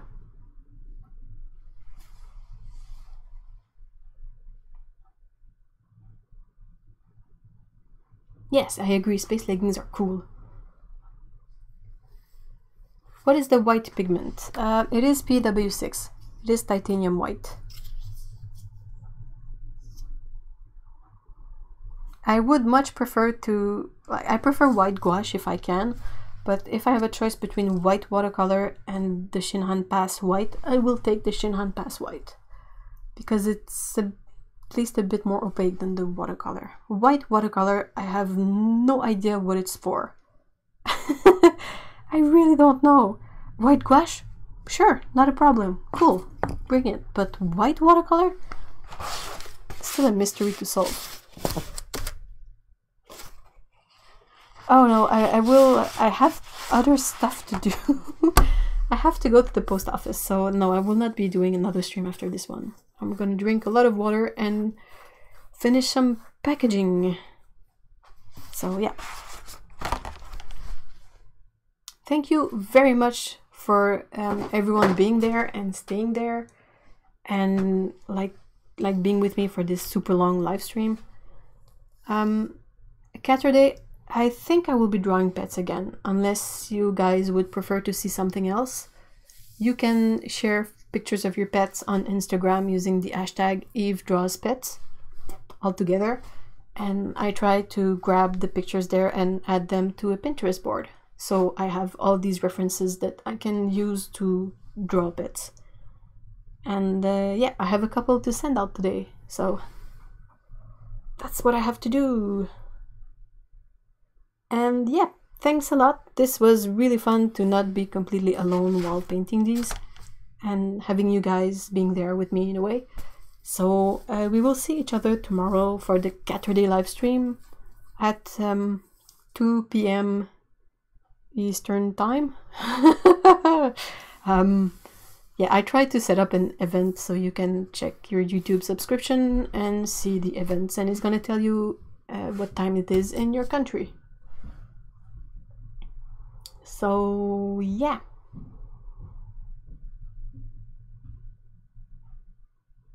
Thanks a lot, guys. Have a really nice Friday, and don't forget that it's Mother's Day this weekend. I know I must not forget to call my mom, but yeah, if you have some interactions to do with your mother this weekend, don't forget it. Otherwise, go give pets to your pets, and if you don't have any pets, you can borrow one, I'm pretty sure. It's a good time now outside to see cats outside, just chilling on the sidewalk, so maybe you can sort of grab one and bring it home so it will stay inside and not run away. Alright, then I'm rambling nonsense. Time to go. Well, people like get mad at me for saying to steal pets, and I don't want anyone to steal mine. So yeah, keep cats safe indoors, I agree. Especially if you live in a town. Oh my god, cats and cars are not a good mix. Just nope. Nope, nope, nope, nope.